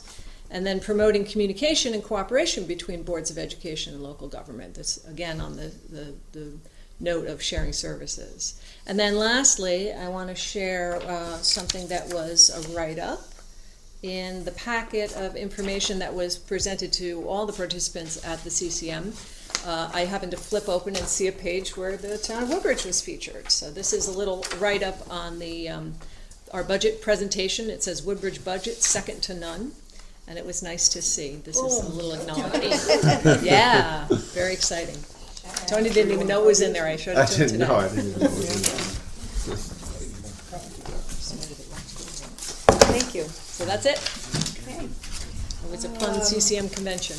Town council's report. So, I have two very short items. The first one is I reported to you a couple of times at a couple of meetings about the subsidence issue on Warren Road in Woodbridge. There was subsidence. There was a bond. Bill Crisco was responsible for obtaining a bond for homes in the Woodbridge, Westville area that suffered subsidence, which is a sinking, which was a common thing for many houses in Westville and also a few houses in Woodbridge. It's a sinking of the foundation because of improper foundations under the home. Woodbridge had, I think, two homes that qualified for the money.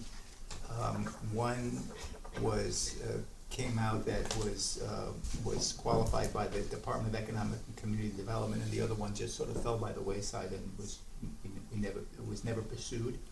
But the one that was actually vigorously pursued by the homeowner was 6 Warren Road, and the cost of the remediation of this home for the subsidence problem was in excess originally of $300,000, far more than the value of the fair market value of the home. And DECD said we will not give that much money for a house that is not worth, is worth significantly less than what it's gonna cost to fix it. There were doubts expressed by our building department whether it could in fact be fixed and the money might not be fruitful in terms of solving the problem for the homeowner. The state of Connecticut raised the issue of whether they were not certain that it really was a subsidence problem, that it was a result of some other foundation issues which were not covered by the grant. We had an expert, there was an expert that gave an opinion that in his opinion it was subsidence, so, but there was some disagreement among the state. The state came back to us and said, while we can't entertain any applications to grant money to improve the house for the reasons I just stated, we would consider having the town purchase the property at the expense of the state of Connecticut at fair market value and give the homeowner the difference between whatever mortgage the person had with the equity in the property.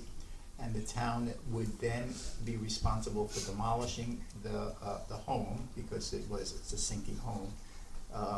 The state would pay for the cost of the purchase of the property to the homeowner by the town, as well as paying for the demolition of the property, and the town would wind up owning whatever acreage the house was sitting on.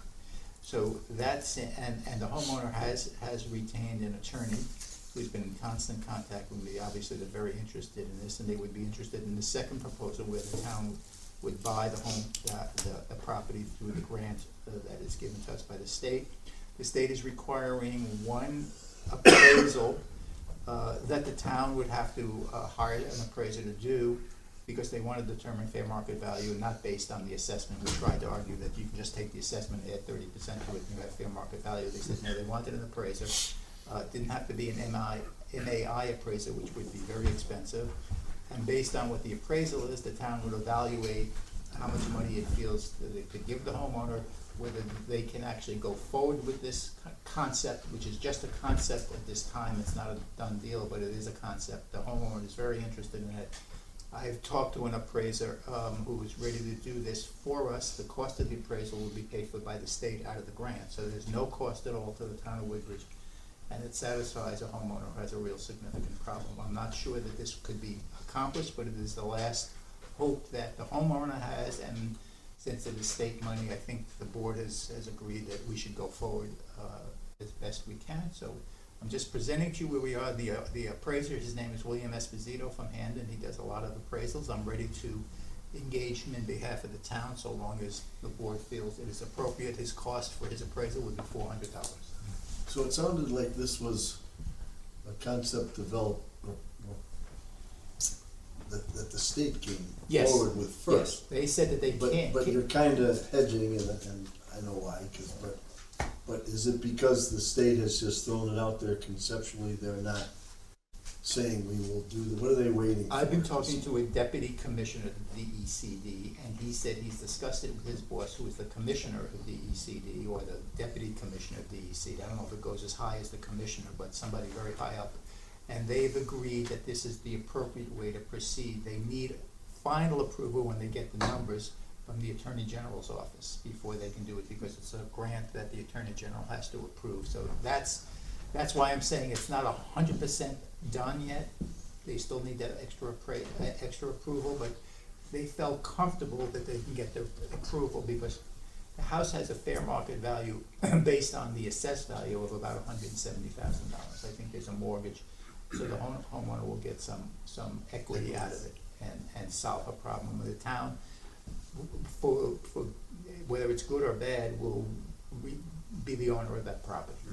And it's a property that is wet, it's flooded, it's right on Knowles Pond, it's off of Litchfield Turnpike. So this subsidence is not related to the issues that they're having in the eastern part of the state where it was faulty concrete which was crumbling. A different issue. This subsidence came up There's well before that. a fund, by the way. That's a good point. There's a state fund now for that crumbling. Yes, these are not crumbling foundations, these are sinking homes, right, sinking into the ground. And it was common in Westville. There was an area in Westville that had a lot of it, and Pat Dillon, State Representative Pat Dillon, worked with Joe to get the money for the two towns. Right, Joe? Am I correct? So Jerry, is there any action that we need to take at this point, or is it just? I don't think we need information? action, just sort of give me a nod that I can go ahead and order the appraisal, we get reimbursed, it's only $400, it takes us to the next level, the town is not obligated, we can always, say no, but if you say it's okay, I'll go to the next step. Yeah. Okay. Got it. That's easy. Thank The you. second issue is almost as short, and that is concerns 110 Luciani Road. That's the parcel that the developer has been, started to build a lot. Started to build a house, started to do excavation on the lot. There was some drilling involved, there's some potential blasting that they had to do. It sits into a hill that has a lot of ledge. The neighbors, as you probably know, were very upset, appeared before Planning and Zoning Commission several times, vigorously expressing their opposition to this particular house. The developer stopped building. There is no structure there. There's just a lot of disruption to the topography of the land. And Beth was thinking of a way to try and help out the homeowners and suggested that the town sell a portion of the property that the town owns, which is adjacent to this lot, to the developer, so the developer would be able to move the house away from a neighbor's house. The way it was originally planned, it was right up against the neighbor's deck, and very, very close to his house. And also to the ledge. And very that close came to the down. ledge, which Yeah. would require more Right. drilling and possibly blasting. This would move it away from the ledge, move it closer to the road, if they could acquire this piece of property. Right. Before I went into negotiations with, speaking to the Rolands and the homeowners, the neighborhood group, I told the board in executive session about this. Right. Just so that it was important, before I did that, I wanted you guys to know. So the neighbors, we met with them. But Beth said that she wouldn't recommend to the Board of Selectmen unless the neighbors agreed with this plan. So Beth met with them, I didn't meet with them. Tony and I met with them. This is the letter that we received. So I just want you to have a copy of, they've decided they don't want us to go They ahead. don't want us to do this, so Which is you fine. just should know that's the reason Yeah. it's not being. I just pursued. wanted you to have a copy. So, that's that.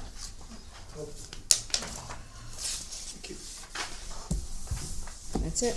Just wanted you to know. So you wanna take a look at it, and if you have any comments? That's All right, that. so that's We that. tried. That's all I have. But it says the builder plans to file legal action against the town. Well, that's what they say in the That's letter. what they say. We Okay. did not, well, Okay. That No. doesn't make it so. right, But- Doesn't make it. Correct. Okay. Just like Yep. newspaper articles. right. Correct. I just wanted you to be up to speed on all of that. And So it's the public. builder's permit has run out, the builder has to go back to Yeah. planning and zoning to get it reissued. Right. And we don't know what's gonna happen. Right, but I just wanted to, we came up with this idea, Okay. give it a whirl, and they don't want us to do it, so that's fine. I just wanted you all to be aware, okay. That's all I have. Have I skipped anything? We were jumping all over the place, okay, so now comes the time in our agenda when we're going to go into executive session, but I have some comments first. Tonight, we will again discuss proposals related to the town-owned former Country Club of Woodbridge property. To summarize, we have currently 3 proposals. First one is from Insight Development Group, Brian St. Pierre. The second one is Fieldstone Village, Sunrise Hill Estates, Robert Sachs. And the third one is Brightview Senior Living, a gentleman named Steve Marker. When we conclude our executive session and return to public session, I hope to provide a further update in details for the public. So if you want to stay around, we'd love to have you, and we'll get as much as we can out to the public. So I will now entertain a motion pursuant to section 1-206(d) for negotiations to move into executive session and invite Attorney Weiner and Tony Genovese into executive session. So moved. Is there a second? Second. All in favor? Okay, so stay tuned, sorry.